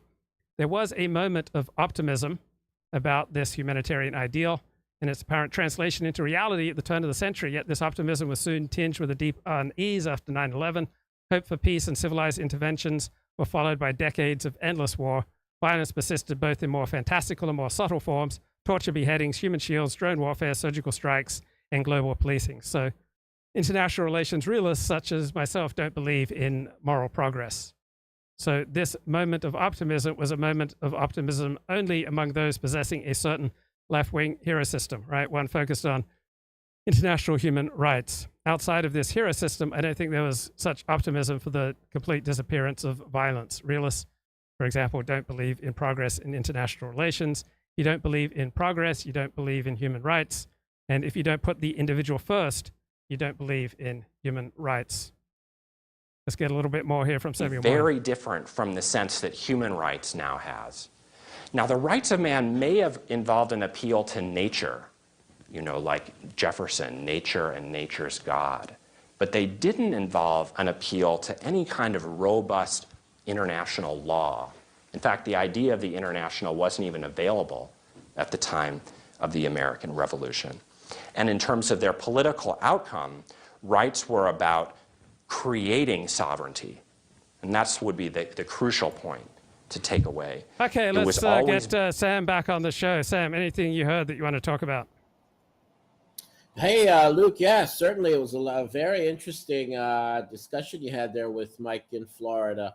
I genuinely enjoyed it. It was enlightening that, he said his family's from Wisconsin and he's a libertarian. He's an atheist, but he has libertarian conservative beliefs, and he was a landlord, and he's a landlord. So the thing is that when I was living in America, in New York, in Brooklyn, New York, I was exposed to everyone and everything, but atheist, liberal, progressive Jews in New York were the ones that I took a great disliking to. I saw them as being overly compromising and allowing for degeneracy to take hold in America.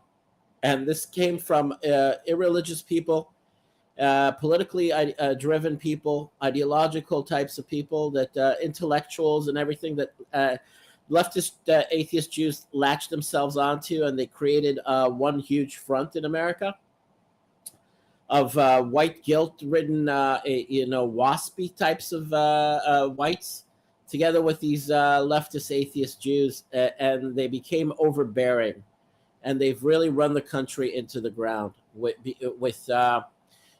obsessing about overcompensating with human rights, overcompensating with the supposed downtrodden and the minority groups that they have to constantly virtue signal towards and suck up to. It ruined the country. I left America because of it. I was in the U.S. military. I was in the U.S. Army with all different types of ethnic groups: Hispanics, African Americans, whites. I got to know everybody. This was in the late 90s into the 2000s. And that's when, you still felt a sense of cohesion and American identity and Americanism and all that. When I came back and after 9/11, it all started going downhill. Everybody started going into their little cliques, and they became extreme in their positions with especially LGBTQ. When I got exposed to LGBTQ, and then the African Americans started becoming overbearing with their BLM nonsense, and then Antifa and all. America is becoming what's the word for a balkanized? It's becoming balkanized. It's fracturing very visibly, and it's just not an appealing place to be anymore, because there is no real American cohesion in America. It's been totaled. It's been ruined. And part of it is this obsession with rights and human rights, and they threw away all of their religious values, they threw away conservative values, and they gave in. They gave into the guilt tripping, they gave into the browbeating, the white guilt, also especially with that it made it possible for every deviant and degenerate to get his way in America. And I'm a Middle Eastern Jew, born in Israel, raised in America. I am by nature conservative, although I grew up in a liberal city, and I indulged in that, and I learned the hard way on my skin by interacting with these people and trying to emulate them, how stupid and sick it is, how it devolves really quickly. It degenerates, and I saw it degenerating, and I had to get away from it. What city did you grow up in? In New York City, in Brooklyn, in New York. Oh, I mean, yeah. Los Angeles is probably worse. Los Angeles is worse. Los Angeles is a hellhole. Los Angeles is what do they say about Los Angeles? Lost Angeles, the lost, the city of the lost. And how long did you serve in the American Armed Forces? Because not many Jews do. No, there are a lot of American Jews that I ran into, but they were Midwesterners, or they were like small town, multi-generational Jews. I was in for 3 years, from 1998 till 2001. I was stationed in Germany, in Nuremberg, and outside of Nuremberg, Ansbach. And I got deployed to Turkey. I got deployed to Israel. I had a good time, and luckily, for me, I almost got deployed into a war zone in what's the name of that place in the Balkans? Kosovo. Yeah, Kosovo. Thank God that didn't happen. I didn't appreciate being shot up with 1,000,001 vaccines. And then they shot me up with anthrax, and that's what sealed the deal for me. That killed my desire to want to continue with the military. When did your enlistment end? Before or after 9/11? Before 9/11. I arrived back in New York about 6-7 months prior to 9/11. And then that's when all hell broke loose. And do you remember 9/11, like where you were that day when you heard the news? Tell me about your experience of 9/11. Well, believe it or not, I was driving a cab, not a yellow cab. It was more like a car service cab in Brooklyn. Yeah. It was like this tacky. It was an old police car. And it was a tacky kind of like a fuchsia, like real tacky color, like lime, whatever, blue. It was fun. It was a fun experience until 9/11 happened. So I was working the night shift, and I was actually driving around Brooklyn and Manhattan all night.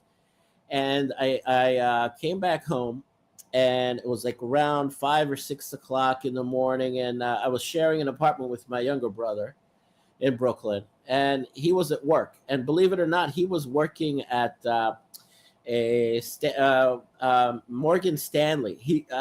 In a building in downtown, and he was working at a firm. He was a stockbroker at the time. He worked at a firm in the Twin Towers in the World Trade Center. 2 months before he changed, he moved to another firm at Morgan Stanley. And guess what? So I come home, I fall asleep. I was beat. I was exhausted. I fell asleep, and he calls me at 9 o'clock in the morning, and I'm kind of like stammering to answer the phone. It's like, you got to open the TV. You got to open the TV. Watch the TV. It's like I just saw it with my own eyes. He was there in a building right near the World Trade Center with a view. He saw the planes crashing into the towers. He saw the people jumping to their deaths because everything was burning around them, and he saw the most horrific things. And then when they told them not to evacuate the office building, not until they knew. Nobody knew. They didn't know what they were doing. But for the longest, they told them not to evacuate, and then everybody decided on their own to evacuate. And he started, making his way uptown. and towards the Brooklyn Bridge. And that's when the buildings collapsed. And he ran away. He was one of those people that ran away from the debris, from the cloud of dust, the dust from the concrete and all the ashes and the horror. And we thought he was dead, So and back then there were no cell phone, not that many cell phones. So we waited until the end of the day, and he finally came back home. He walked all the way home from downtown Manhattan all the way to our apartment in Brooklyn, which was like about a 2-hour walk down to like Madison, the Madison area, like where Madison High School is, Madison, that part of Brooklyn. Anyway, so we were glad that he was alive. When I saw him, it's like I gave him a big bear hug. I thought he was dead. And then, just once everything calmed down, and people were allowed to go back to the downtown area, I drove there with the cab. And also I took the subway there to see the wreckage. I saw it with my own eyes. It was surreal. It was otherworldly to see that kind of wreckage, the bent steel. I saw it. It was like my jaw fell down to the floor when I saw it with my own eyes. And the skeleton of the World Trade Center was still kind of like standing. It was unreal. It was like surreal. It was like a movie. And was there a smell? Was there a particular smell? Oh yeah. Forget about it for like a month or two. All the whole all 5 boroughs, they got a whiff of the debris, of the fire, of the there was the glass, or like the asbestos. Oh my God, everybody got a taste of that for like 2 months. I went to the gym. I was hacking my lungs out, and because the whole city was, and all the surrounding boroughs got were exposed to toxic fibers and the smells. It was horrific. It was horrifying. And the dust would have contained human remains. Yeah, that's true. That the very morbid. Very morbid. We knew that. We understood that. Yeah. And anything that you learned from your time serving overseas in Germany, did that affect you? Yeah, I wanted to learn a lot about history, and I was living it there. I searched out history everywhere I went. I went to the battlefields. I went to Normandy. I went to where the Battle of the Bulge was. I went to what's the name of that? The Bastogne. I went to World War I. The Marne. I went to all the battlefields. That stuff interested me a lot. And where I was in Bavaria, there were a lot of old Nazi, buildings and structures that even we had field exercises, and I saw them, and it's like it was very interesting to learn all this stuff firsthand, and I felt patriotic. I felt very American as an American soldier in Germany. I felt the energy, the spirit of it, and everything, and I was very much into being a New Yorker and very much into being an American.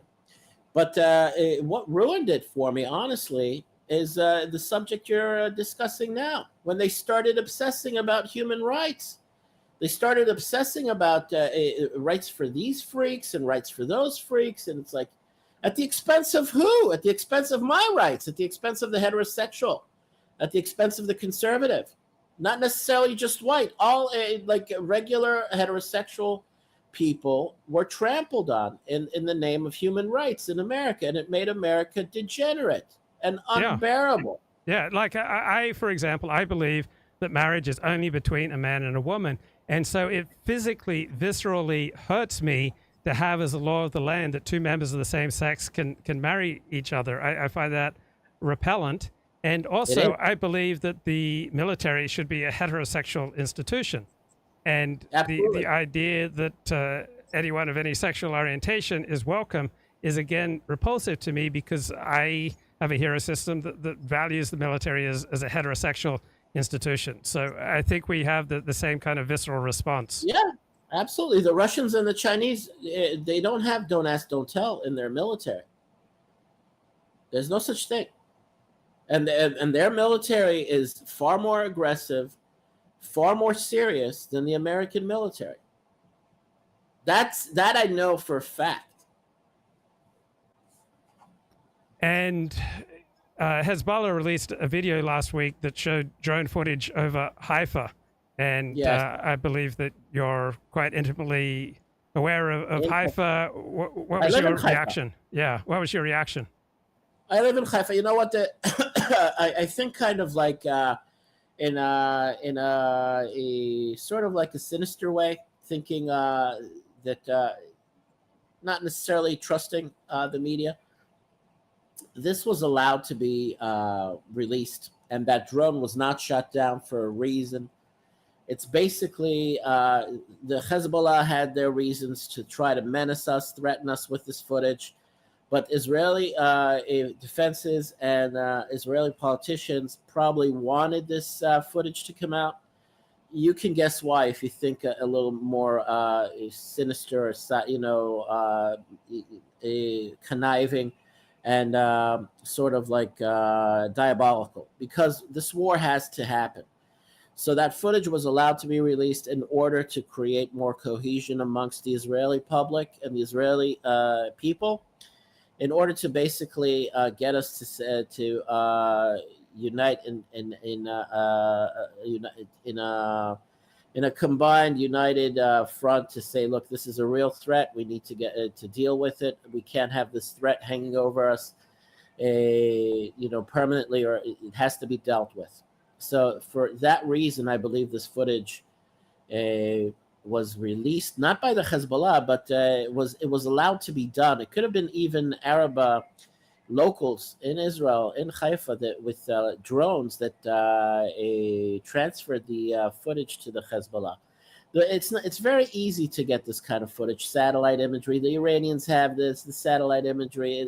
Everything is exposed. Everything is visible to everyone. We can see them, they can see us. But the footage being released from Hezbollah is a menacing sort of psychological warfare tool, actually works to our benefit. It works to our benefit to get everybody on board and sort of in a state of unity and cohesion in dealing with the Hezbollah. Because even, believe it or not, our gay LGBTQ peacenik types don't like being threatened with death from Shia radical terrorists. So it quiets them down. There was a gay parade here. It was very low key in Haifa just this past Friday. It came and went, and they didn't make a big deal about it. But they scheduled it. I guess they had it, whatever. But I don't believe that we will have LGBTQ rights very soon. Soon there won't be any such thing. Not in Israel, and not even in the West. The world is on the verge of a total nuclear apocalypse. Everybody that has any sense of what's happening and knows the urgency of what's developing, and all of these decadent, indulgences the West partook in for the sake of virtue signaling and feeling good, and feel good, and let's get rid of the patriarchy. And all this degeneracy, all this, the whole downward spiral is going to end up very, very badly. And Americans, especially in the conservative states or red states, should speak up, should speak out, and should feel unashamed in saying, this is where it stops. Dead stop, dead halt here. No LGBTQ anymore in where we live. That's it. It's over. No more BLM. Do you feel particularly vulnerable in Haifa compared to other parts of Israel to Hezbollah? No. We're very heavily defended here. We have multi-layered air defense, and I was in the air defense in Germany. I was a Stinger gunner, a Stinger missile against low altitude helicopters and jets, low flying, and I fired a few of them, and I hit my targets. But in Israel, we have very well-developed air defenses, and even if we get hit and our infrastructure gets hit, and we might have electricity go down for a while, When this happens, the rage of we're not your typical leftist liberal American Jew types that need defending, or that need the police, or that need the whatchamacallit, the what is that organization, Southern Poverty Law Center? Yeah. Or United the other Nations. one, what's it called? What's the other one called? There are a lot of them. Yeah. The two main ones, in America, but they always Anti-Defamation League. Anti-Defamation League and all this crap. Okay. Yeah. Listen, in Israel, when we get threatened and when our lives are threatened, we fight back. We don't wait for somebody to fight for us. We don't wait for somebody to defend us. I mean, we appreciate the help from the United States and America's Israel's military patron, and there's an alliance there. There's a strategic partnership and alliance, but nobody has been fighting our wars for us. I'm sorry, the Americans can, if we think that or say that, can go fuck themselves. All the wars America fought in the Middle East were for American economic and geopolitical interests. They were not for this in the name of defending or protecting Israel. It was all in the name of the petrodollar. It was all in the name of hegemony. It was all in the name of keeping other powers at bay or blocking them. It was Brzezinski, Zbigniew Brzezinski's great game, or the British great game. The Americans that assume that all these Middle East wars were fought for us to protect us, you're dumb, you're ignorant, you're naive. All right? Israel fought all of its wars on its own. We've bled and fought for this country. We've died for this country. And how dare you say that America fought for Israel? You didn't fight for Israel. You fight for yourselves, for your hegemony, for your military and economic supremacy. All that can go flying out the window as far as American Jews and Israeli Jews are concerned. It wasn't Americans that died in Israel's independence, war of independence, the 6-Day War, the Yom Kippur War, this recent war that we're going through. We don't have American boots on the ground, and we don't want American boots on the ground. We don't need this nanny kind of attitude that the Americans have about protecting Israel. Oh, the good Christians. Oh, they're fighting God's fight for the Jews and for Jesus, maybe. Yeah, onward, Christian soldier my ass. It's all about the money. It's all about the world reserve currency, which America has now lost. Okay, So, let me interrupt you here. There's a question in the chat. Did you listen to much New York City talk radio, such as Bob Grant, when you lived there? Believe it or not, I grew up on degenerate radio. I grew up on Howard Stern. Okay, and why did you listen to Howard Stern? What did he do for you? Because he's a big schnoz Jew that I related to, that I identified with. It was funny. It was humorous. I connected and identified with Jews in New York. And when did you stop listening to Howard Stern? When he became degenerate, depraved, deviant, when it turned pornographic, it stopped being funny. Okay, and what about Bob Grant? Did you ever listen to Bob Grant? Not familiar with that guy. Okay. So I grew up on comedy, on New York comedy. I liked Conan O'Brien. I liked the late night, variety shows. That's my time in New York in the '90s. That's when I had the best time. That was a fun time in New York. And did you go to a yeshiva when you were growing up, or did you go to a public school? No, I did half and half. Actually, I was exposed to both. Half of my schooling in public school. Most of my grade schools was a yeshiva. It was a regular grade school. Then junior high was yeshiva, and then high school. I went to a Brooklyn high school that was like considered like one of the top ranking schools. It was like it ranked high in the quality of education. I went to Edward R. Murrow High School, and it was mostly. Why were you sent to a public school? Normally, Orthodox parents will send their kids to an Orthodox Jewish school. Because it was actually a good place to go as far as other yeshiva students that I went to school with were competing to get into that school. It's like Stuyvesant. It's like a highbrow elite a public schools in New York, or at least in my day, they were considered like top notch. And you don't And have did to you pay. like it? Did you respect it? I did. It was a great school. I had great teachers, and I got to mix with everybody, Jews and non-Jews, blacks, whites, Hispanics, and these were, considered.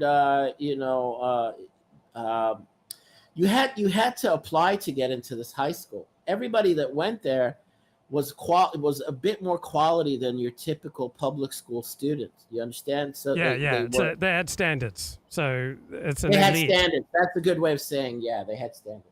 And how did it affect your Yiddishkeit?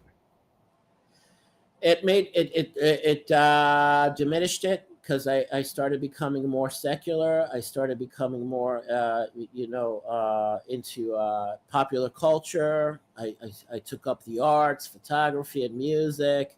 And then one thing led to another, and I was influenced by my friends, and I went to an art school in Midtown Manhattan, the School of Visual Arts. So I started. That's when I started turning a more liberal, more I'd say sexually promiscuous too. That's when did you have a homosexual stage? God forbid, no. Thank God. Thank you. No. Thank God, no. And but my first girlfriend was a German girl, blonde, blue-eyed, from Berlin. Believe it or not, there's a lot of alliteration there. She was from Potsdam, outside of Berlin. So. And how old were you when you lost your virginity? I started late. I didn't actually get into it in high school. There was the AIDS scare. I was talking to Vaughn and John. It was Fauci and the AIDS, craze or paranoia or fear or whatever. I was afraid of AIDS. All my friends were screwing around already.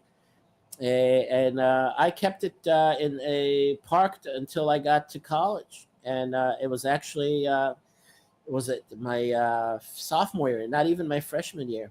I was 20. I was 20 years old.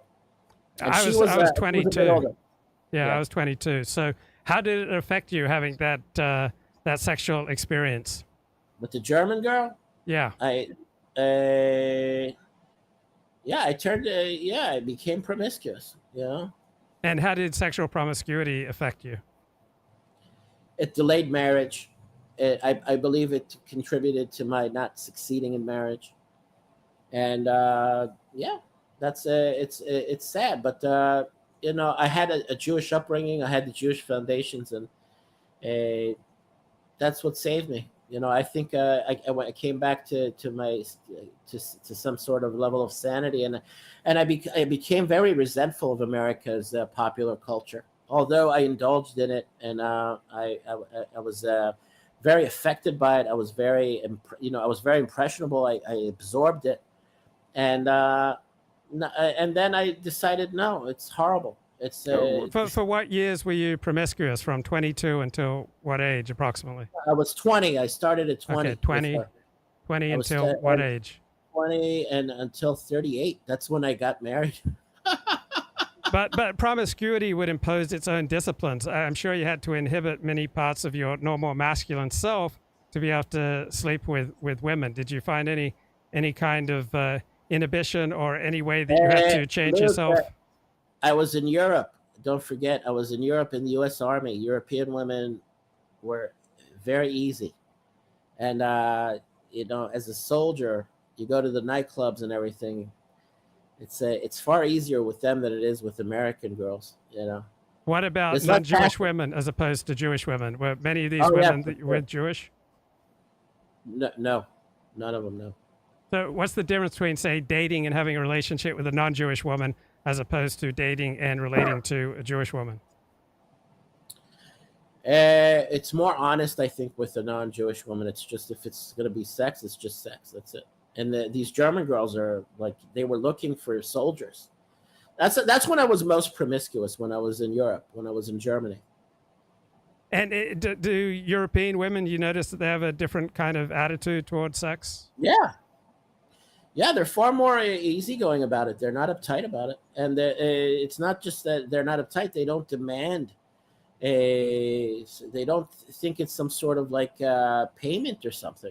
They enjoy it for what it is. And what was like the longest relationship that you had between age 20 and until you got married?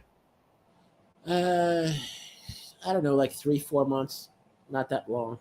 Wow. Why do you think you weren't forming long, more serious relationships? Because I'm not going to blame. I'm not going to get neurotic about it. But my family, my parents' marriage is they didn't divorce, but they weren't a happily married couple. So the personal example I had from home that kind of like made me a bit hesitant to get married. And also Jewish women are, I just didn't have, bottom line, I didn't have enough money for them, for the Jewish women. I came back from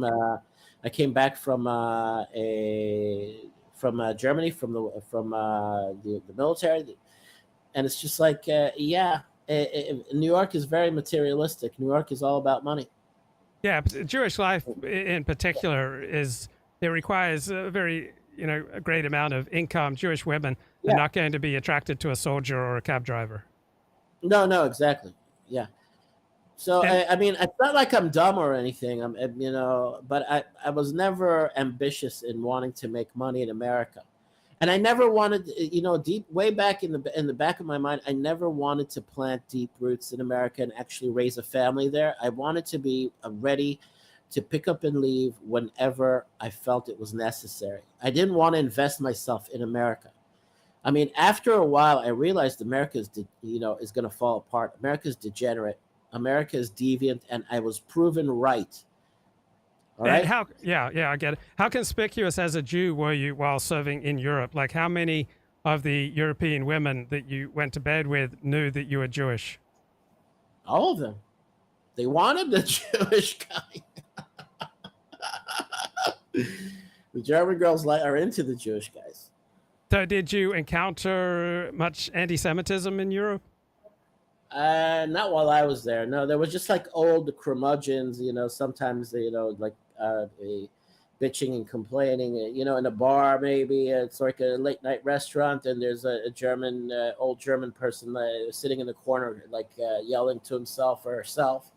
That's the most I ran into. But now I'm assuming that it's getting legitimately a retro nationalistic. The Germans are validly, legitimately becoming more nationalistic and anti-immigrant or anti-foreigner. And it's like, even with the history of what happened there, I can understand that, and I can understand it happening in America now too. I mean, this crap has gone on for too long. How do you account? Yeah, I get it. How do you account for the desire on the part of these European women to sleep with a Jew? How do you understand that? When I was there, it was like there was a French girl who was bisexual. She had a German girlfriend, and we exchanged numbers, and we met at a Soldiers nightclub, a dance pub, or whatever. And so I arranged a date with her, and I go to meet her, and she brings her girlfriend along. And what she tells me is that she wants to piss off her dad. Yeah. And so she had a black guy, and in order to piss off her Catholic French father. And she said, if I have a Jewish guy, it'll piss him off even more. So that's what I think they were being rebellious also in going with the Jewish guys. Oh, interesting. Okay, Sam, great talk. I'm going to move on. Anyway, So thanks for stopping by. Bye. Yeah, take care. All right, I want to play a little bit more here from Samuel Moyne. Bounded, and it always involved exclusion. So, right, you can't have rights, normally understood rights accorded by a nation to its citizens, unless you exclude non-citizens. All right, if you have generous rights for your citizens, then foreigners will want to move to your country to take advantage of those rights, and you're not going to be able to afford them if anyone can just move to your country. So to have any kind of civilization and generosity, you have to be able to exclude people. As I like to put it, to try to be most provocative about it, before there was a human rights movement, there was a rights of man movement. And it was powerful in the late 18th century and throughout the 19th and even in the 20th century. But its chief form was liberal nationalism. That is to say, people living under empire who just like the... So liberalism, no state can be fully liberal because liberalism is all about according rights. So liberalism works best when it's paired with something else, such as nationalism. The Americans wanted their own state, a state that coincided with their national peoplehood. Now let me, just to reinforce this point one last time, cite you a passage from a contemporary philosopher who I think makes the point about the distinction between the rights of man and human rights, which might seem to be just, wordplay, actually very important. The rights of man, he says, that once made sense as the presupposition of the rights of the citizen are now progressively separated from and used outside the context of citizenship for the sake of the representation and protection of life that's more and more driven to the margins of the nation state. Right, let me get back to the work here of Amanda Alexander, senior lecturer in law at Australian Catholic University. And she writes, an impressive body of literature has emerged over the past couple of years that interrogates the development and deployment of the contemporary regime of war. So one word that academics love is problematic, another word they love is contingent, and another word they love is interrogate. So this is an impressive body of literature. I would assume, haven't read this literature, or most of it, for those who share its left-wing hero system, right? For those who don't, I would expect that they'd find much of this literature silly. So I think Samuel Moyn, I believe, believes that war should be illegal. Like, good luck with that. I'd like to teach the world to sing in perfect harmony. So Amanda Alexander writes, this literature covers the creation of the legal categories, the cultural values, and the ethical concerns that shape the current regime, shows how these laws and values are created through political and cultural negotiations, and how they become political mechanisms that erase or legitimize certain forms of violence. These works reveal the contingency and the dangers of the current paradigm of ethical violence, and they show the difficulty of trying to escape from this paradigm. Well, it's easy to escape from this paradigm if you don't belong to it. You're not going to belong to it if you don't believe in moral progress, if you don't believe that the individual is the center of all things. So if you reject the left-wing hero system, you're not part of the paradigm to begin with.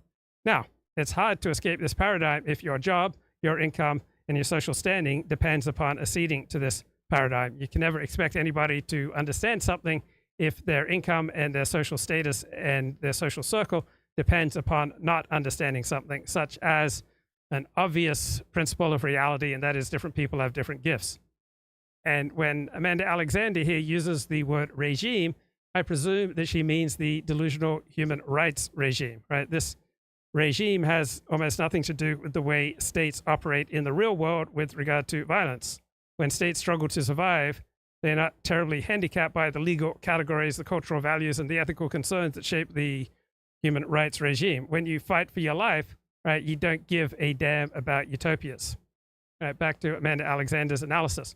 All the works covered in this review unsettle, there's another word that academics love, unsettle, the current paradigm of ethical violence by examining the construction of its various components. Right, some scholars here do it by using extensive archival research to reveal the negotiations and compromises that shape some of the pivotal legal categories and rules of the contemporary regime of violence. Then we've got Hirsch's Soviet judgment at Nuremberg. He shows the influence of Soviet thought and Soviet jurists, what is often depicted as the most fundamental movement in the liberal paradigm of international humanitarian law, international criminal law, and the whole modern ethics of violence. So it should be easy to unsettle paradigms that bear no relationship to reality. Right? You don't need extraordinary intellectual effort to point out that Kim Kardashian is naked in her sex tape. So too, you don't have to burn many calories thinking about the current paradigm of ethical violence if you understand that paradigm is absurd and unworkable. You do need to burn a few calories, however, to point out that the unworldly nature of human rights is precisely the source of its appeal to certain people with a left-wing utopian agenda, right? By being unworldly, you reduce the odds of getting embarrassed and getting disillusioned, which is what happened to those who pursued other left-wing utopias. And here's an analogy for the full-on pursuit of human rights as an occupation, right? Many upper middle-class husbands I know fund their wives' businesses that lose money. So why would they fund a wife's losing business? Because a happy wife means a happy life. So you give her money to do her jewelry design, to do her yoga teaching, her novel writing, her thought leading, her Alexander technique teaching, her environmental consulting, and the like, so that she feels happy and she's more pleasant to have as a wife, right? You give her money so that she can get the feels that she needs to keep up her wifely duties, right? Some husbands pay their spouses for blowjobs, right? That her business doesn't make money doesn't matter, because the point of her jewelry design and her thought leading is not to make a difference in the real world. The point is to allow her to experience certain feelings, that she's this independent actor making a difference in the wider world. Similarly, the point of international humanitarian law and human rights in general is to stimulate delicious feelings among its adherents, so they are doing something exciting and prestigious, and it doesn't matter if it has null effect in the real world. So it reminds me of the lead character Dorothea Brooke in the George Eliot 19th century novel Middlemarch. So Dorothea Brooke is obsessed with designing cottages for poor tenants, right? She's a pious young woman, and her hobby is the renovation of buildings belonging to the tenant farmers. And she's courted by this man, Sir James Chatham, close to her own age, and he pretends to be interested in her cottages as a way to romance her. So Sir James Chatham is absolutely happy to indulge Dorothea Brooke's passion for cottages in exchange for romance, just as heterosexual men today usually happy to listen to a beautiful woman prattle on about human rights and social justice if it means they increase their chances of getting her into bed. Now, these women often become furious when they learn the score, so instead they usually prefer to avoid painful reality. They think he really cares for insights into social justice when he's just primarily interested in fondling her breasts. So human rights is a utopian scheme that keeps thousands of left-wing women and womanly men in the delicious feelings that they need to feel happy and fulfilled. It's a passion that removes them from the real world where they might make mischief. It's an indulgence, right? Some people play video games, other people consume marijuana, other people do human rights. These are all just different ways of checking out from painful reality. So back to Amanda Alexander. Humanitarian warfare is an idea that has been toyed with since the 19th century, but only took precedence as the dominant ethical paradigm among this particular crowd in the late 20th century. And the other academics in this survey on ethical violence focus on particular aspects of this particular paradigm of violence. They look at the function and problem of human shields, the ways democracies create hierarchies of death that legitimize the use of force against civilians. We have an examination of genocide, which is the archetypal crime in the current paradigm of violence. So prior to World War II, there was no such concept and no such crime as genocide. Genocide was created in a particular era in response to the Holocaust, and then negotiated and renegotiated as a concept. So let me find a little bit more here from Samuel Moyn. Where do human rights come from? Believe that human rights were a direct response to the genocide of European Jewry. Their intent was to set high ideals which would remind people not to let such a tragedy recur. The Universal Declaration of Human Rights was ratified by the United Nations General Assembly in 1948, just a few years after the embers of horror cooled. How could it not have been a reaction to the Holocaust? If you Google human rights and the Holocaust together, you will get over 12 million pages. Here's a citation from Harvard professor, Canadian ex-politician, and human rights expert Michael Ignatieff. The Holocaust laid bare what the world looks like when pure tyranny is given free rein to exploit natural human cruelty. Without the Holocaust, no declaration. Now, this is not just an academic matter. I think the link between human rights and the Holocaust also matters politically. So some months ago, my country nearly intervened militarily in Syria, and explaining why in a very dramatic address before the American people, Barack Obama, to whom you gave the Nobel Prize, raised memories, very specific memories of World War II. Gas was used to kill the Jews, and now Bashar al-Assad had crossed a line, a red line, by using a similar weapon. The Security Council might be deadlocked, but protection of human rights demands a response anyway. Shouldn't the US Congress authorize one in the face of the rule, never again? Well, I don't know. I'm just a historian. I don't know what ought to happen in the face of the Syrian tragedy now that so many are dead and ISIS has arisen. But I want to investigate the origins of this commonplace, our commonplace that...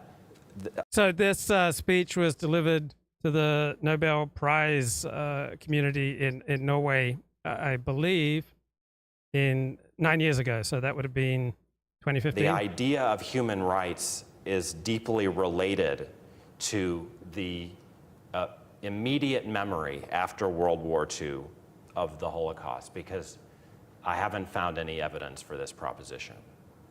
And so I want to look further into post-war history and see when these two things did get belatedly entangled. What were the circumstances for our immediate ancestor in remembering the Holocaust and thinking of human rights as what our ideals are going to be in response to its memory?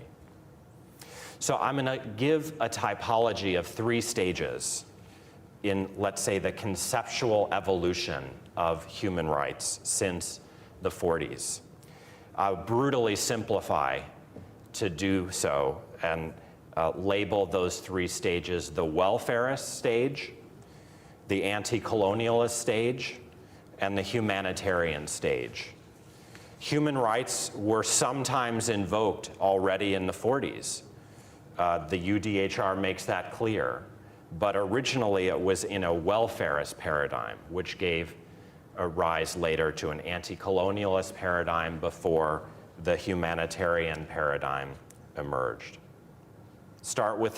So another word that academics love is destabilize. Right? Amanda Alexander writes, the aim and effect of these works on ethical violence is to destabilize what is variously described as a cosmopolitan, liberal, or progressive account of the contemporary paradigm of violence. Right? That is, an account that regards the current legal structures as enlightened, humanitarian, and progressive, and an account that sees genocide and crimes against humanity as ahistorical, universal crimes that warrant intervention. The new literature disturbs. That's another word that academics love, disturbs. Right? So if you want to succeed with any crowd, you have to learn the code. And so academics love these words. You want to fit in with academics and succeed with academics, you have to take on their code. So the new literature disturbs this image by demonstrating the contingency, meaning that there are many factors here of the current rules and concepts. It shows that these rules were created by particular actors, movements, and discourses, and they expose the politics that inform the ethics of violence. So historicization means that you understand things in their time and place. So the historicization of the laws and values of the contemporary humanitarian paradigm is an effective way of showing their contingency and their political nature. So Hirsch's History of the Nuremberg Trials decenters. There's another word that academics love. Decenters the liberal, triumphant Western account simply by demonstrating the importance of Soviet jurists and Soviet thought in shaping the Nuremberg principles, chiefly the anti-colonial thought of Lenin. Soviet judgment at Nuremberg replaces the traditional Western fixation on Robert Jackson as the main protagonist of the Nuremberg trials with a detailed account of various Soviets' motivations and contributions. The Nuremberg principles were political as well as humanitarian. They were created, they were negotiated, and they were deployed for particular political ends. The full story of Nuremberg confronts us with 2 awkward truths. 1, illiberal authoritarian states have at times positively shaped international law. 2, international justice is an inherently political process. So these awkward truths are only awkward if you have this left-wing humanitarian utopian paradigm. Positively shaped is just a fancy phrase for saying more aligned with my particular left-wing hero system. Right? There's no strong evidence that democracies are a distinctive and powerful force for peace and for human flourishing in the world. John Mearsheimer wrote a great book in 2018, The Great Delusion, Liberal Dreams and International Realities. So this is some commentary here from John Mearsheimer in his great book, The Great Delusion. So he notes the public and scholarly discourse about liberalism since World War II placed enormous emphasis on what are commonly called human rights. This is true all around the world, not just in the West. Human rights, Samuel Moyn notes, I've been playing excerpts from Samuel Moyn, have come to define the most elevated aspirations of both social movements and political entities, state and interstate. They evoke hope and they provoke action. Since there is no world state, there is no higher authority in the international system to which countries can turn when another state threatens them. That's a simple fact of life, coupled with the fact that liberal democracies are not always tolerant, respectful, and peaceful toward each other, meaning they must worry about their survival, even when dealing with other liberal democracies. Once this logic is at play, even the most liberal of states have no choice but to engage in balance of power politics with each other. So if both states have an accurate understanding of their own and the other's military capability, all right, they're not going to go to war. Right? War depends upon a discrepancy in states in their understanding of their own and others' military capability. The United States has a rich history of toppling democratically elected governments, especially during the Cold War. Most prominent cases include Iran in 1953, Guatemala in 1954, Brazil in 1964, and Chile in 1973. Following the January 2006 Palestinian elections in which Hamas defeated the US-supported Fatah in Gaza, the US and Israel moved to destabilize the new government and to marginalize Hamas. They treated Fatah as the legitimate representatives of the Palestinian people, even though Fatah had lost the election. The United States played a role in toppling the democratically elected Muslim Brotherhood in Egypt in 2013. So overall, the record of American intervention, right, it's not exactly a pious one, right? It suggests that democratic trust and respect has often been subordinated to security and economic interests. Okay, let's get Claire Khaw back on the show. Claire, anything you've heard that you want to comment on? Yes, thank you. I'm so glad that you and Mike got on so well with each other. We know each other from Khalid's channel.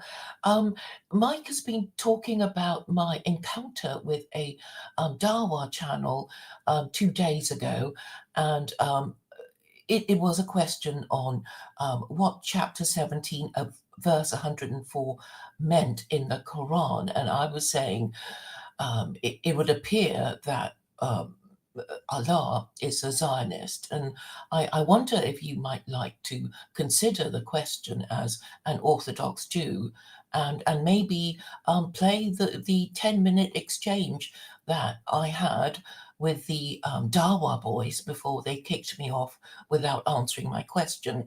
I think it might amuse your viewers.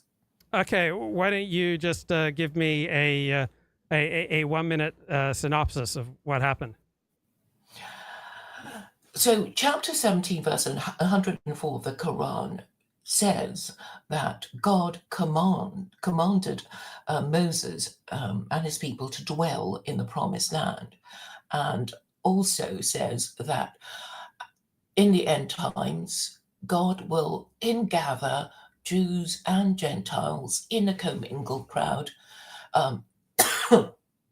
into Israel. And I was saying that it would appear that Allah is a Zionist. And they went ape at me. And I guess if you did watch the short 10-minute clip, you will see how they didn't answer the question, denied my right to even ask the question, questioned my motives, and then removed me without answering the question. Okay. And anything else that you've heard on today's show that you wanted to question or challenge or interrogate or destabilize? I'm grateful to you for mentioning Sam Moyne, who apparently is a historian. I am very much interested in history. I try to make a point of attributing some terrible historical tragedy to failure to follow Koranic principles of governance in both Muslim and non-Muslim countries. And I think it's quite easy to do. I hadn't heard of Sam Moyne before, so I'm grateful to have heard his name. But I don't quite know why you admire him so much. Because the depth and breadth of his intellect, he keeps coming up with new perspectives that I hadn't thought of. For example, I'd never really thought about human rights until I saw John Mearsheimer quote Sam Moyne, and then after that I went and read Sam Moyne's book on human rights called The Last Utopia. I didn't realize that human rights was a refuge for left-wingers who found other left-wing utopias unsatisfying. So he keeps coming out with insights that I'd never even thought of, never considered, and so that's why I admire him. But don't you think that the Bible and the Quran already give us certain human rights? I mean, human rights are basically legal rights, but somehow, deified into some, religious system. And obviously, if you believe in God, you'd have a different idea of human rights to the liberal idea of human rights. Right. I do believe in God, and I do believe that you can ground human rights in God, but in practical communal living, that would depend on the rest of your community essentially agreeing with you. And so it's easier if you've got a community that's united by the same religion and the same understanding of these rights that have been granted by God. But are there any particular human rights that you see as granted by God? In the Quran, there is chapter 2, verse 256, that I would say supports the First Amendment, because it says there is no compulsion in belief, truth stands clear from error. And there's also other rights that suggest that Muslim police are not allowed to just enter anyone's home. So there is this idea of the right to property and the right not to be slandered, because there is a verse about backbiting. But Jews I know have the concept of lashon hara, which is rather stricter than just telling lies and defaming somebody. And do you think a society is stronger or weaker when it has a multitude of religions within it? Well, I suppose what imperial religions do is tolerate other religions after exacting tribute from these different religious groups. But obviously, in any society, there needs to be a political orthodoxy that all acknowledge to be the political orthodoxy. And currently in the West, it appears to be liberalism, but it is now collapsing. Sam Moyne is a liberal historian, is he not? Yeah, I think he's more left than liberal. I think he's full-on socialist. Yes, and I suppose the clear blue water between left and right is the idea of free love, because at the moment we regard it as a sacred right to have sex with another consenting adult, while if you are a theist, then you would have to obey God's prohibitions against what we might like to have sex with, and it's basically sex with spouse and no one else. And our spouse can only be a member of the opposite sex, not within the forbidden degrees of consanguinity, and that I think is the clear blue water.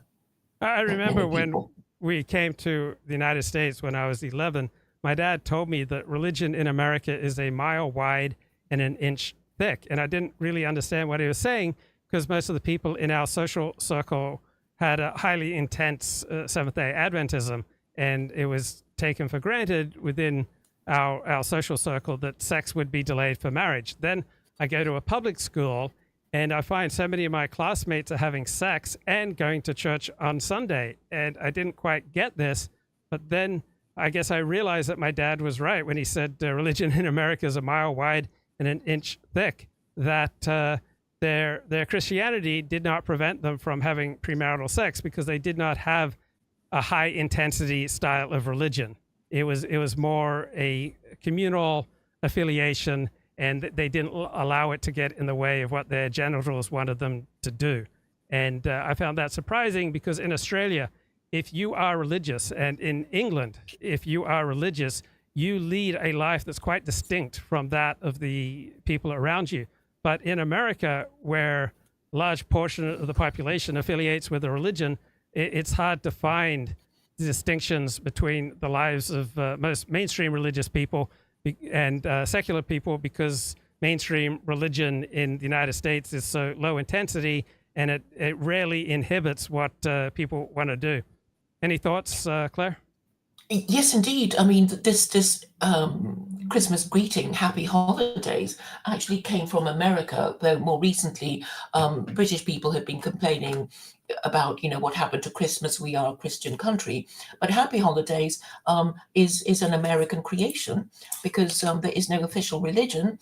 Therefore, we Americans wish each other a happy holiday, which could mean Hanukkah or Christmas.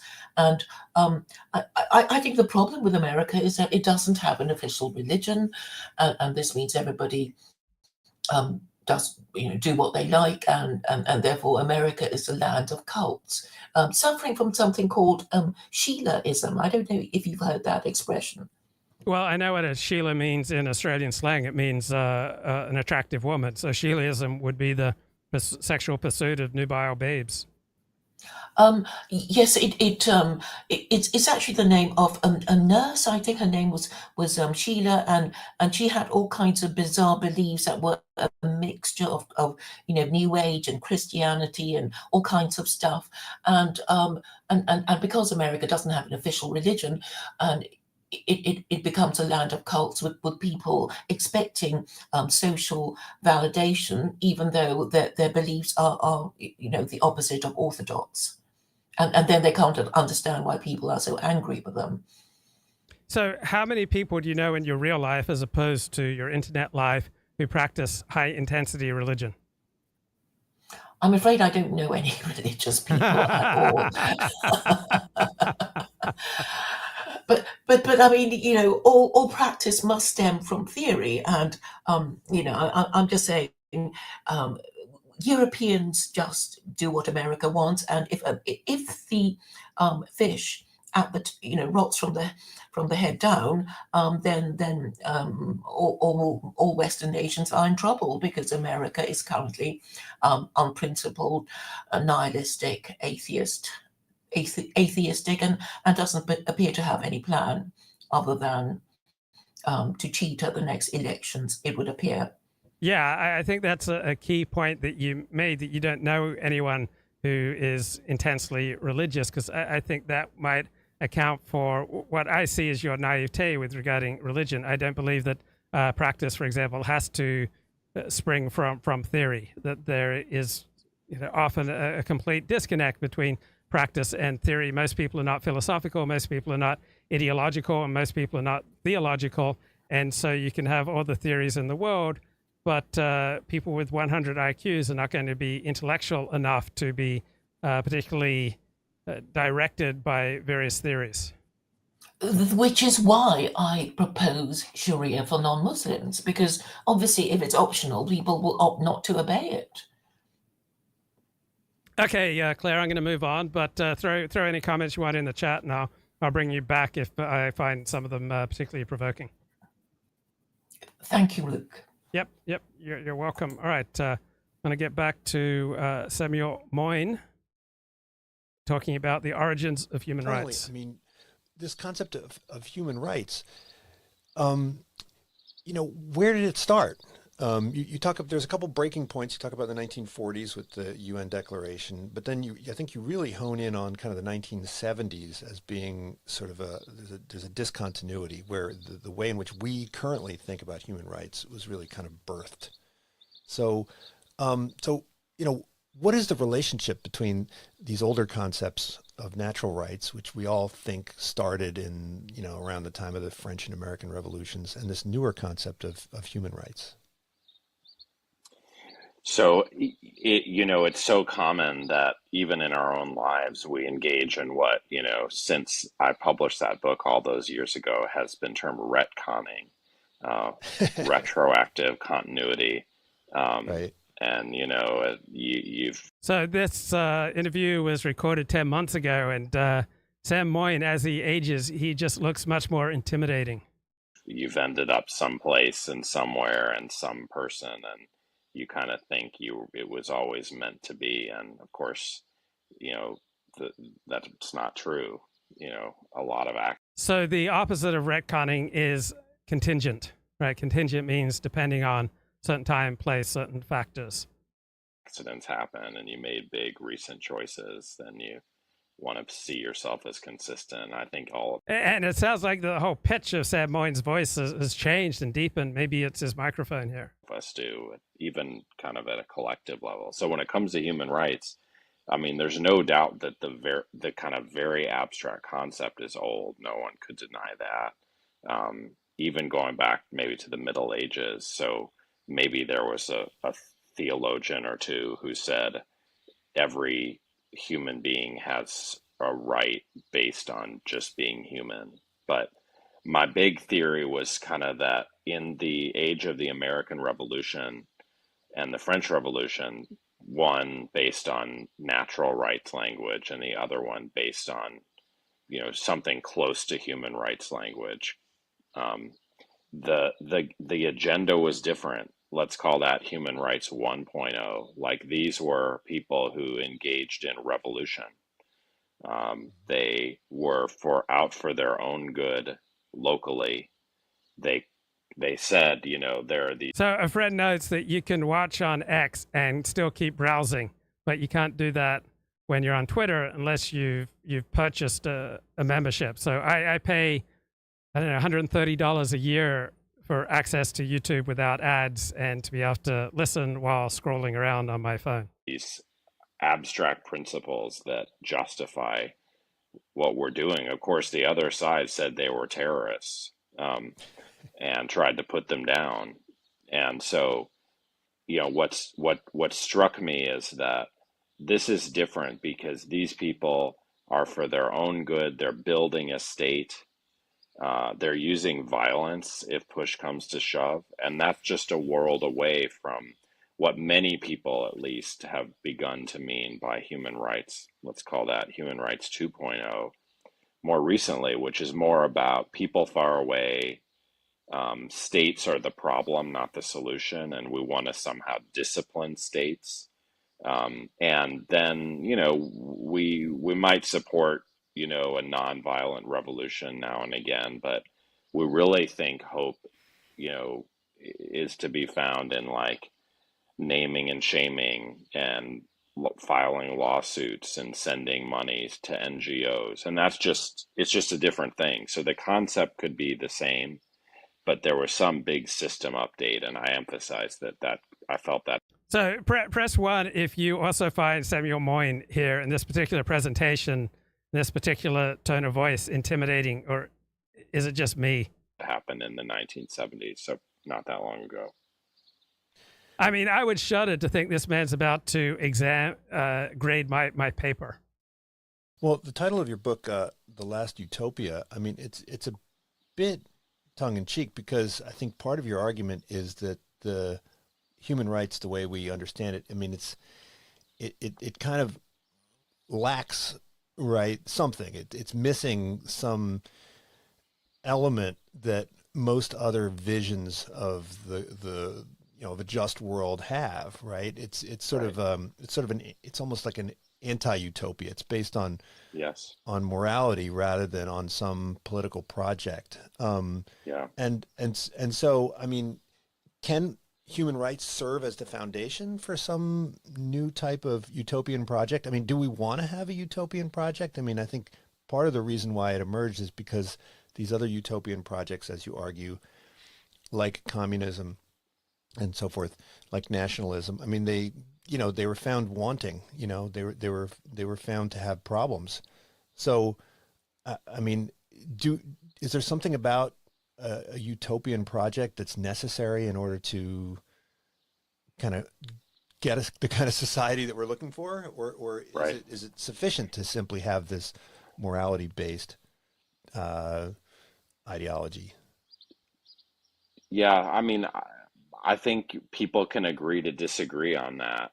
I think I look out at the world and, it seems like we have either utopia or dystopia. And, in all our fictions, we have nightmare and, post-apocalyptic scenarios, which, maybe those are old, but they're just so ubiquitous now.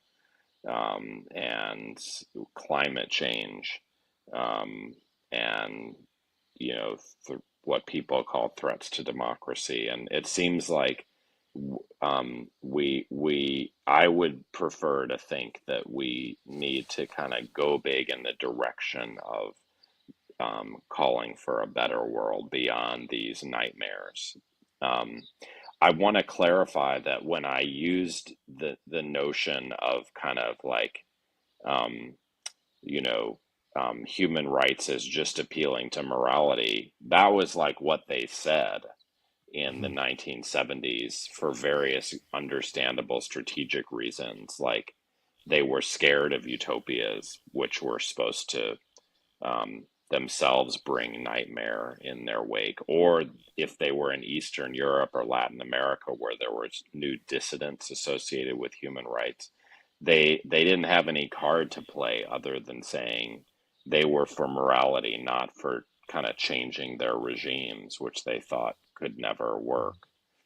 So it was like a political strategy that denied that it was utopian and or even political. And so maybe we can't really kind of get out of laying out some kind of controversial vision for the future, locally, globally. And, I guess my trouble with human rights is that they've become really popular in this world where we've been more hesitant to do so. And, we've claimed not to do so while trying to advance our agendas even so. And it's somehow not working out too well, or not.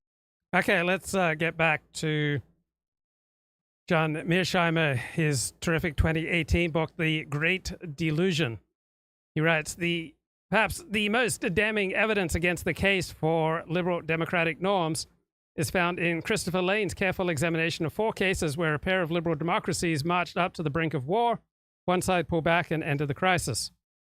So he carefully examines the decision-making process in both Britain and the United States during the 1861 Trent Affair, the Venezuelan crisis of 1895-96, the Fashoda crisis between Britain and France in 1898, and the 1923 Ruhr crisis involving France and Germany. Yeah, convincingly argues that liberal norms had little to do with settling these crises. There was substantial nationalist fervor on each side, and all 4 outcomes were primarily determined by strategic calculations involving the balance of power.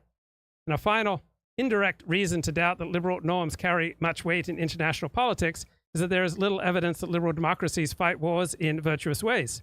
So given the emphasis that liberalism places on inalienable rights, meaning human rights, one would expect liberal democracies to go to some lengths to avoid killing civilians, at least to do better than authoritarian states, right? That's one of the central tenets of just war theory, which is a quintessentially liberal theory that has individual rights at its core.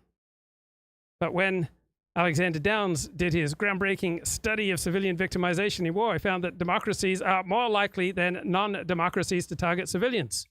John Tierman shows in his detailed analysis of how the United States fights its wars that the United States has killed millions of civilians, many of them on purpose. Although Jeffrey Wallace shows autocracies are more likely than democracies to abuse prisoners of war, he provides plenty of evidence that democracies mistreat their prisoners. The widespread use of torture by the United States in the wake of 9/11 is just one example. Both Downes and Wallace show that when states get desperate in wartime, they quickly forget the enemy's humanity and begin to value rights far less than effective fighting. So liberal democracies are no exception. So in liberalism, there is a universalist strand, and it springs from liberalism's deep-seated commitment to individual rights. So there are no boundaries or borders when it comes to human rights. In this perspective, they apply to every person on the planet. The claim is not that individuals should have certain rights, but rather all people axiomatically have them. On what basis? The basis of faith, secular faith. There are no meaningful limits to our ability to reason when it comes to comprehending new rights. So political elites in the United States, Roger Smith argues, require a population to lead that imagines itself to be a nation, to be a concrete people. Right? He emphasizes that conceptions of peoplehood, which are particularist at their core, are at odds with liberalism's emphasis on universal equal human rights. So liberal hegemony provides the foreign policy elite with many attractive career opportunities, since trying to dominate the globe is a labor-intensive enterprise. So too, social construction provides the elite with many job opportunities, right? There are a lot more jobs where you get to engage in social construction and deconstruction than, say, jobs that emphasize the power of genetics. And this dominant liberal elite is likely to think it has the know-how to interfere effectively in the politics of other countries. So that's our foreign policy establishment. You want to get into the foreign policy establishment in the United States, right? There are a lot of jobs intervening in the politics of other countries. So this combination of perceived benefits of faith in the ability to realize them invariably leads powerful liberal states such as the United States to pursue liberal hegemony. And the prominence that liberalism accords to the notion of inalienable or universal rights means that a foreign policy based on liberal principles requires careful monitoring of other countries' human rights performance. And when the rights of foreigners are threatened, a powerful state pursuing liberal hegemony will feel compelled to intervene to protect the rights of those individuals. So that state is apt to conclude that the best way to ameliorate, even eliminate, the threat to individual rights, such as the ability of the right of girls to go to school in Afghanistan, is to make sure that as many people as possible live in a liberal democracy where respect for individual rights is of great importance. So this logic then leads straight to an active policy of regime change aimed at toppling autocracies and replacing them with liberal democracies. So Clausewitz, Karl Clausewitz has a famous dictum that war is extension of politics by other means, but this does not apply in a liberal world because liberal states do not consider war a legitimate way of settling disagreements. Yet war remains an accepted instrument for protecting human rights abroad and for spreading liberal democracy around the world. So liberal democracies are quite inclined to wage wars against non-democracies with imprudent vehemence. For liberals, war is either a crime or a crusade. There is no halfway house. The Americans are extremely sensitive to American casualties, but they are remarkably insensitive to casualties suffered by non-Americans, including by civilians. Right, one of the more remarkable aspects of American wars is how little we discuss the victims who are not Americans.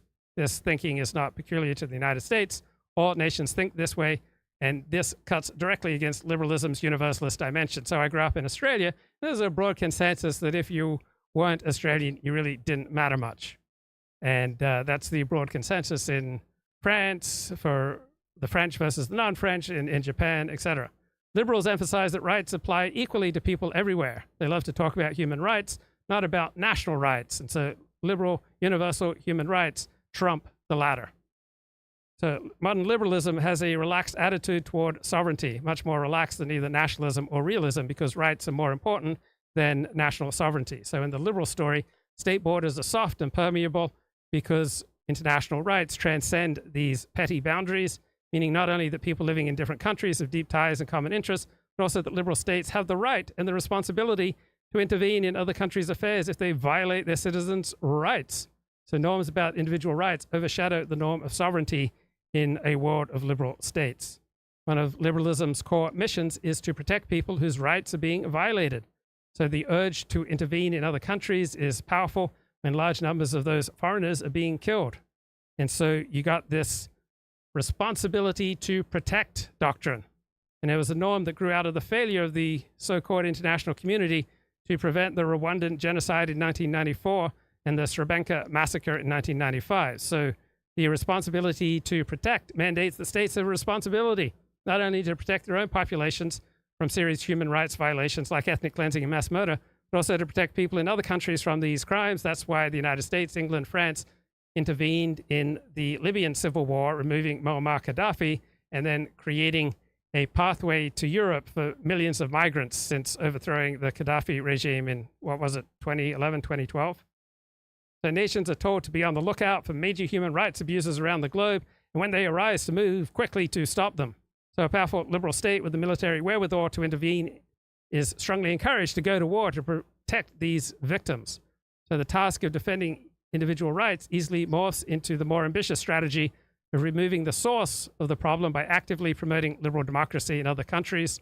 So a liberal unipole, meaning one powerful liberal hegemon, is unlikely to use military power to protect individual rights or foster regime change in a rival major power because the costs are too high, but it will likely interfere in that country's politics in other ways.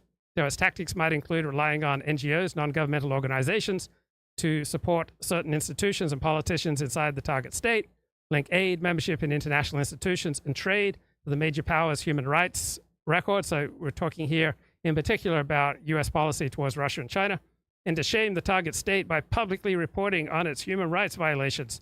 Oh my gosh, what the Chinese are doing to the Uyghurs, ain't it terrible? This approach is unlikely to work because the major powers invariably view the liberal powers' behavior as illegitimate interference in its internal affairs. So it will think its sovereignty is being violated, causing the policy to backfire and to poison relations between the two countries, which is exactly what has happened with the United States and with our relations with China and Russia. Well enough. So, but there could be debate. I mean, I think there are a lot of people who see the coming of nightmare scenarios and say that's the last time to start calling for people to get rowdy again as they were in the American and French Revolution or in the era of decolonization. And that's understandable, but, you know, usually it means they're privileged and, you know, rowdiness would more threaten them than give a lot of other people, you know, better chances than they have now. No, and I think in our memory, our historical memory, I think most people would take the notion of human rights and point to the immediate post-war period as the place where this concept really took root, right? In reaction to the Holocaust, and also, you know, because of anti-colonial movements and civil rights movements in the United States. Right. So, you know, why is it, I guess, only partially accurate to point to that period as the wellspring of this new notion of human rights? I mean, that's what I thought too. You know, the 40s were where, you know, not just the bodies were buried, but the kind of big response in the form of human rights ideology and politics came. And because that was the kind of dominant narrative when I was, you know, young in the 1990s. And then I kind of looked into it and something didn't add up. So for one thing, I kind of dismissed immediately that the Universal Declaration or human rights discourse could have been a response to the Holocaust, which was like a very widespread idea in the 90s, because it didn't seem as if there was much evidence to support that idea. Actually, you know, most historians think that Holocaust consciousness and concern took an incredibly long time, decades, to arise. And so, like, once you get to the 1970s with these dissidents and so forth, maybe the Holocaust memory matters then. But I think the 40s is too early to think that there was like an immediate response to the most horrible things Nazis did. Certainly people, you know, after the Nazis were beaten, all said we should never let that happen again. But they meant a lot of different things. You know, Hitler's henchmen were tried at Nuremberg mainly for starting aggressive war, not for their atrocities. And so a lot of people were against having another world war. And there were a lot of non-Jewish victims of totalitarian regimes, obviously, and they were more likely to survive. So they had their visions of the future. I guess, you know, what struck me overwhelmingly is that when we look back at the 40s, you know, people had experienced the Great Depression and the World War, and they wanted, you know, a fair society and kind of abundance without war. And maybe for some people, the Universal Declaration was about that. But I think, you know, other. So I guess Sam Moyn, who's a historian, but he's now on the faculty of Yale Law School. So he's a historian who specializes in the history of human rights. Let's return to Amanda Alexander's work, her essay on the ethical use of violence. So, Soviet Union played a critical role in introducing Article 3 into the 1949 Geneva Conventions, which provides minimal protection in non-international armed conflicts. It's now regarded as an essential element of the structure of modern international humanitarian law. So most Western states at this conference sought to limit any recognition for colonial civil wars. Soviets pressed for their inclusion in the Geneva Conventions, but the Soviets, of course, had no interest in this applying to those who wish to get rid of communism in Eastern Europe or wherever it's found. Citizens who wanted to rebel against the communist state, right? The Soviets didn't intend for this protection to apply to them. So the Soviets were all into the principles of national self-determination and decolonization, except when it would apply to the nations under Soviet subjugation. The West went along with this Article 3, hoping that it would encourage communist uprisings. So some people would think that backward is a bad thing, all right? If you're progressive, then you think backward is a bad thing.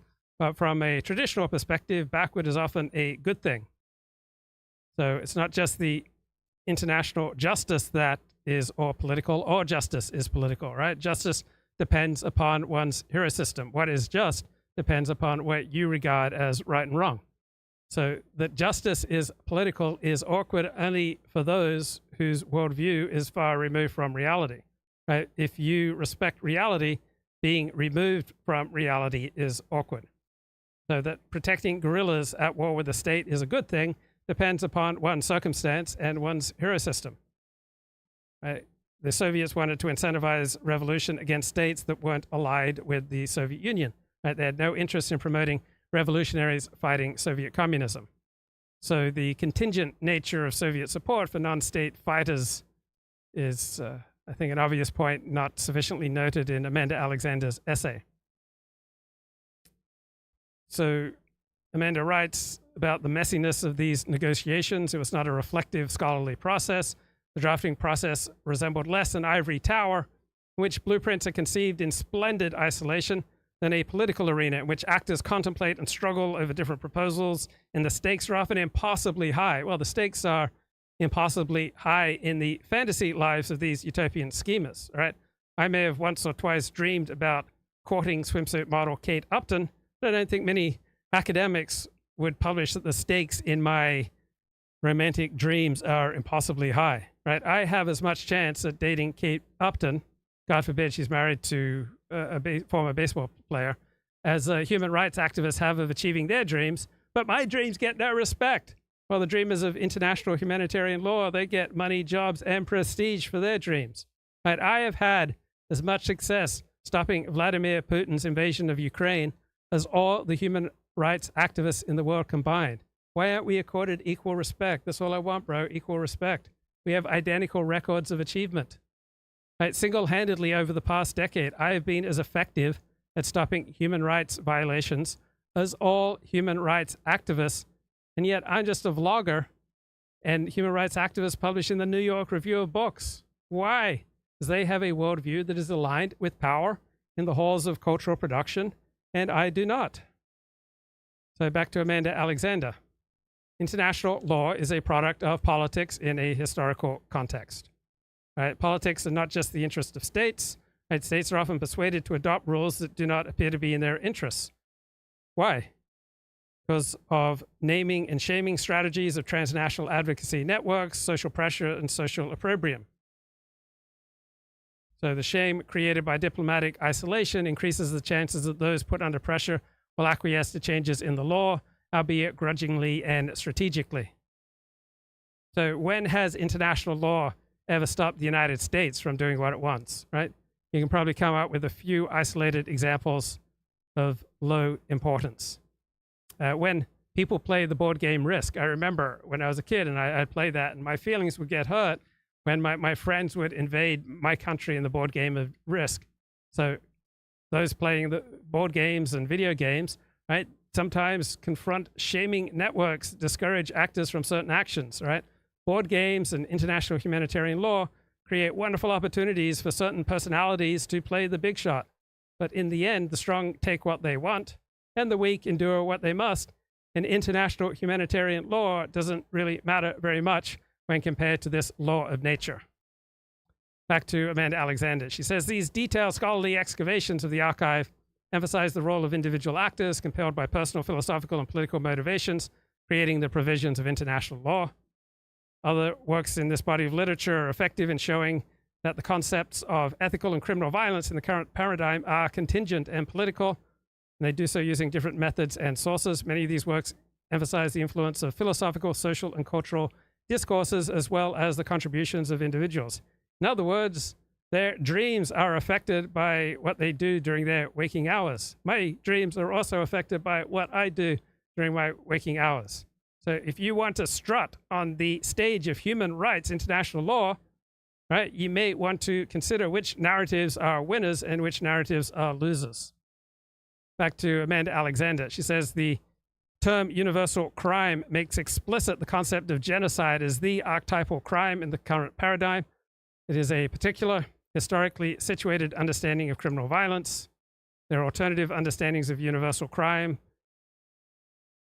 You have the language of transgression that used to capture a much wider range of activities, including economic and political oppression.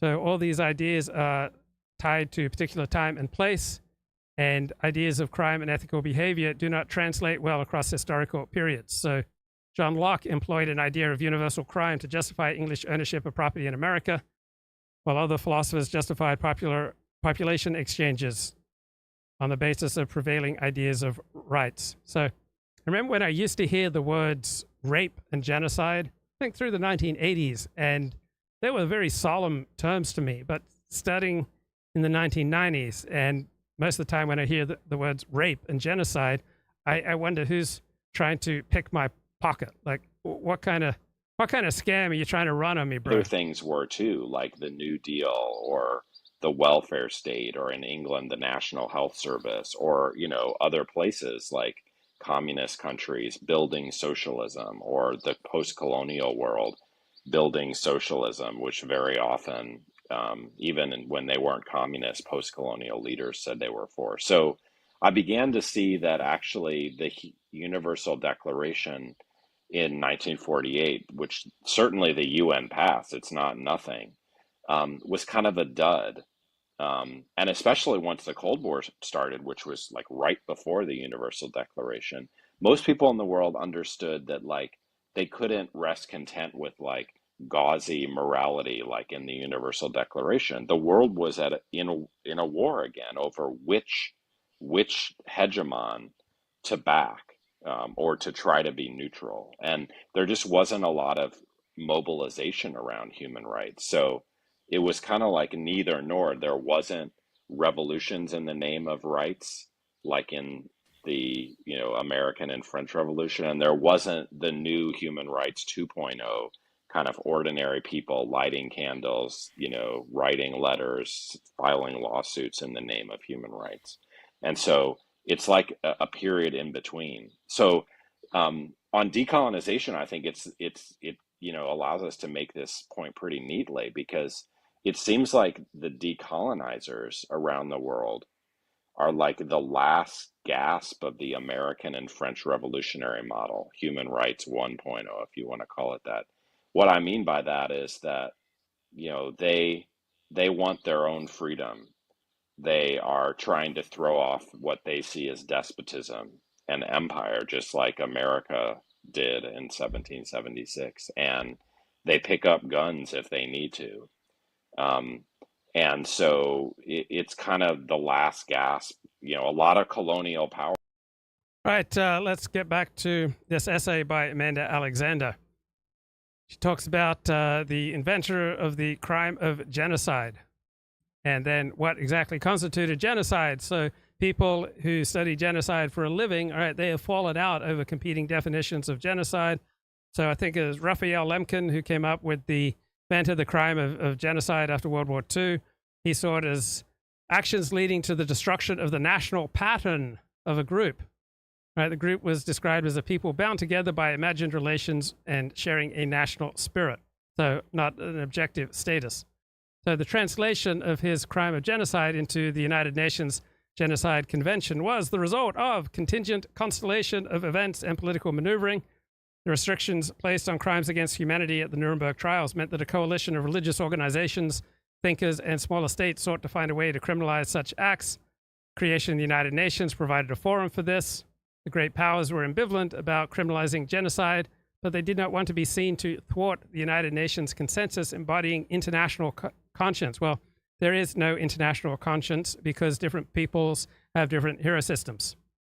So the great powers engaged in negotiations to ensure that the convention would not inhibit or delegitimize their own military and colonial practices. So the codification of the Genocide Convention was dependent on political considerations. And these political considerations resulted in a much more limited codification of genocide. So the crime of genocide was narrowed down to a ban on killing. And which groups could be victims of genocide? This was limited to religious, national, racial, and ethnic groups. So Lemkin's conceptions of peoples was discounted, and linguistic, cultural, and political groups were excluded. So given that most forms of life go extinct, you would hope that people would place a high priority on their own survival. And if wiping out an opposing type of life is necessary for your type of life to be safe, right? This happens all the time in nature and among people, right? Without regard to international law, and it will keep happening in the future without regard to international law, unless powerful state actors intervene, presumably to pursue their own interests. Now, due to human rights agitation, the term genocide is now primarily deployed as a rhetorical tool to attack your opponents. Right, the more open and subjective the definition of genocide, the easier it is to enlist in your particular cause. Right? There's no business like show business. Similarly, there's no business like genocide business. Right? It provides jobs and prestige and exquisite feelings for thousands of people. Great article in Foreign Policy magazine, May 7, 2024, by Michael Hirsch. Why are so many observers putting the worst possible face on the conflict between the United States and China? Right? So after the end of the Cold War in 1992, international security studies were fizzling fast. Now they're hot again. So promoting the idea of Cold War 2.0 definitely promotes the careers of people in international security. So just as international security scholars are incentivized to hype the dangers that require their expertise, so too genocide scholars are incentivized to hype genocides to create more jobs for themselves, more income, more prestige for their group. Now, a great thing about Amanda Alexander's scholarship is she does not take the claims of human rights activists at face value. Instead, she examines the situations and the narratives that produce particular claims. For example, the contemporary idea that genocide is the greatest of all evils is the product of particular contingency. Raphael Lemkin, he achieved great fame by inventing the crime of genocide, but it is easy to invent crimes. What's tough is to enforce punishment of crimes, and that is essentially only done by states, not by international human rights organizations. Human rights have great fantasy value, but little real-world meaning outside of the rights enforced by a particular state. I can draft the greatest players in the NFL for my fantasy football team, but that will not get me a general manager position for an NFL team, right? Fantasy football and real football have almost nothing to do with each other. And so the invention of the crime of genocide, the creation of the term of genocide, did nothing to reduce genocide, but it did create exquisite feelings and thousands of jobs for people who wanted to pontificate about genocide. The invention of international human rights and international humanitarian law did nothing to increase such rights and diminish human cruelty, but it did create jobs for thousands of people to pontificate about these rights. So many men are obsessed with fantasy sports, and many women are obsessed with human rights. Right? Some people get off to fantasies about Kate Upton. Other people get off to fantasies about the end of war. Right? Whatever the direction of your love map, I salute you for keeping a grip on things. There's no international conscience because people do not agree on right and wrong. Nations support human rights and international law, only when that accords with their interests and their particular hero system, just as individuals obey the law when they feel like it, when it accords with their interests, or when the internal dislocation that they would feel from violating the law would be too much.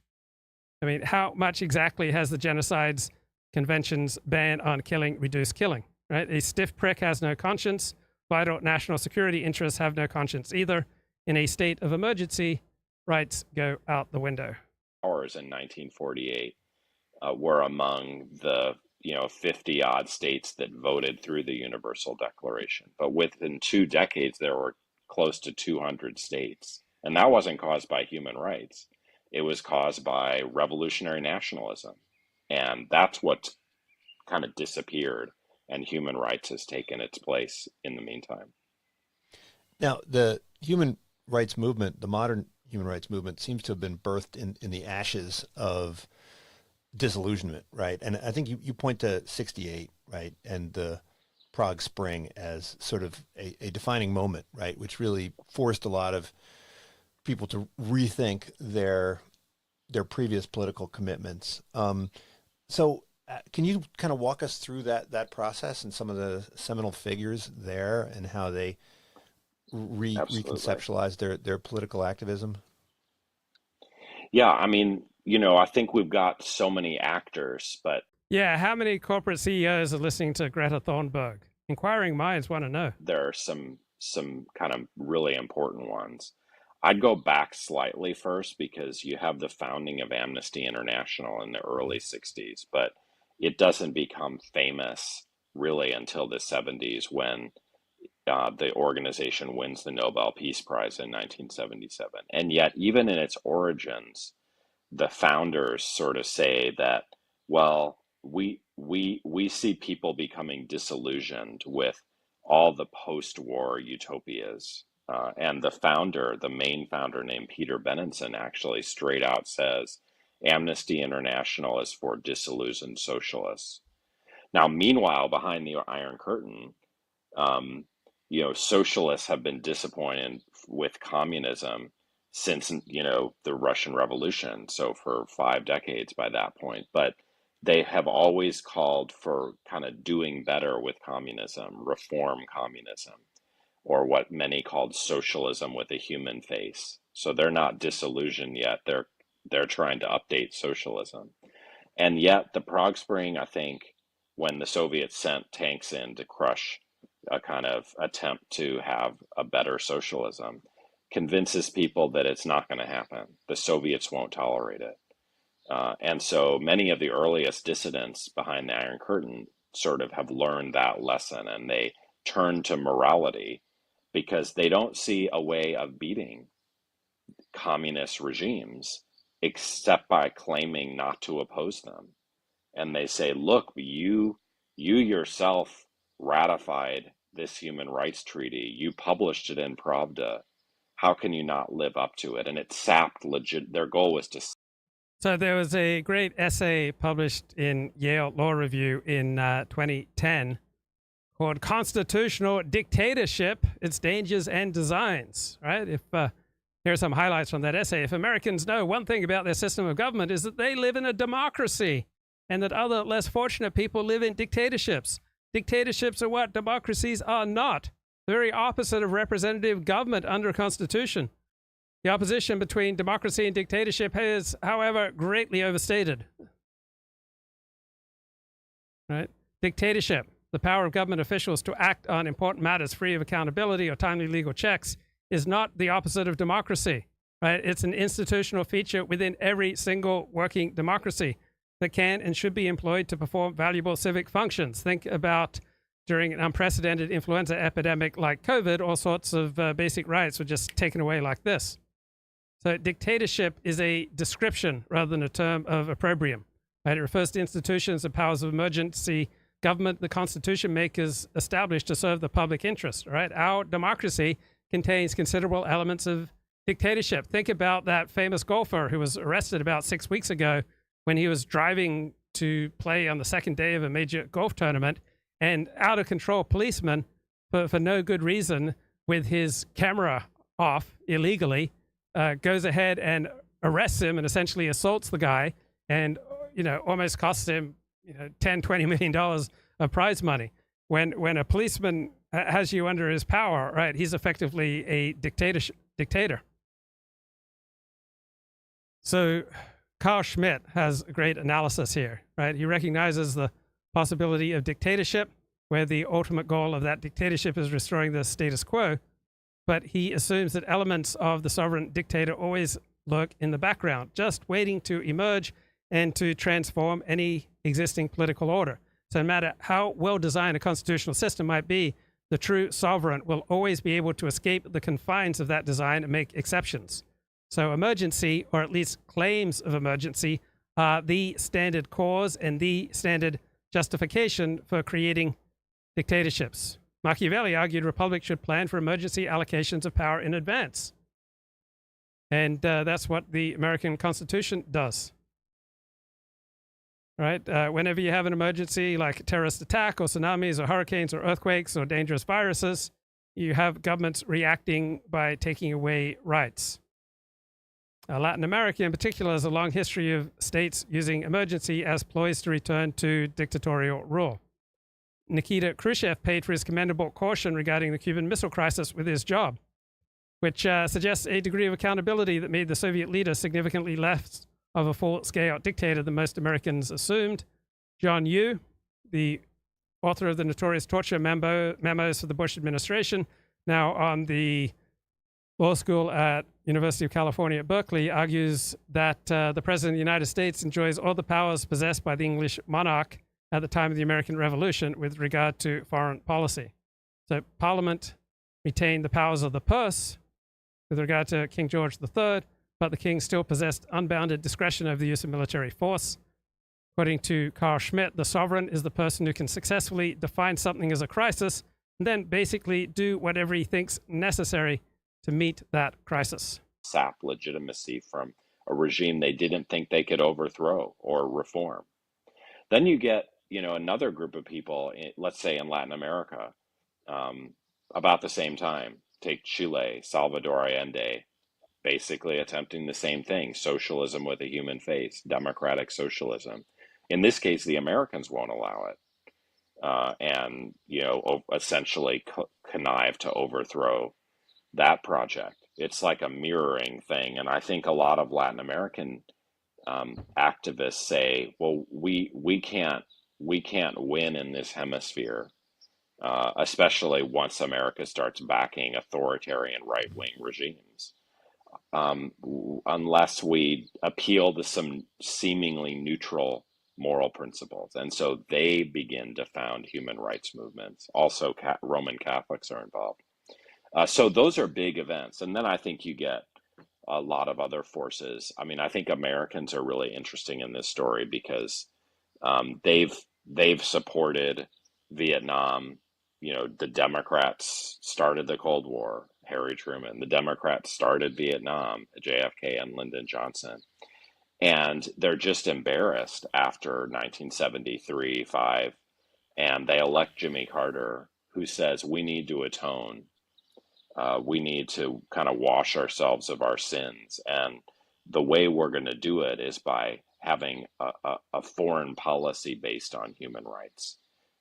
Really first kind of leading statesman who'd ever said so. The Universal Declaration didn't cause people to do it. Jimmy Carter did. And so you get a lot of people like across the North Atlantic who, don't believe in socialism, don't, themselves, never did, don't any longer, they're cutting their hair after the 60s, they're growing up, and they join human rights as a kind of more modest cause, or they support, politicians like Jimmy Carter who say our states, the wealthy and powerful states, will export human rights rather than, war.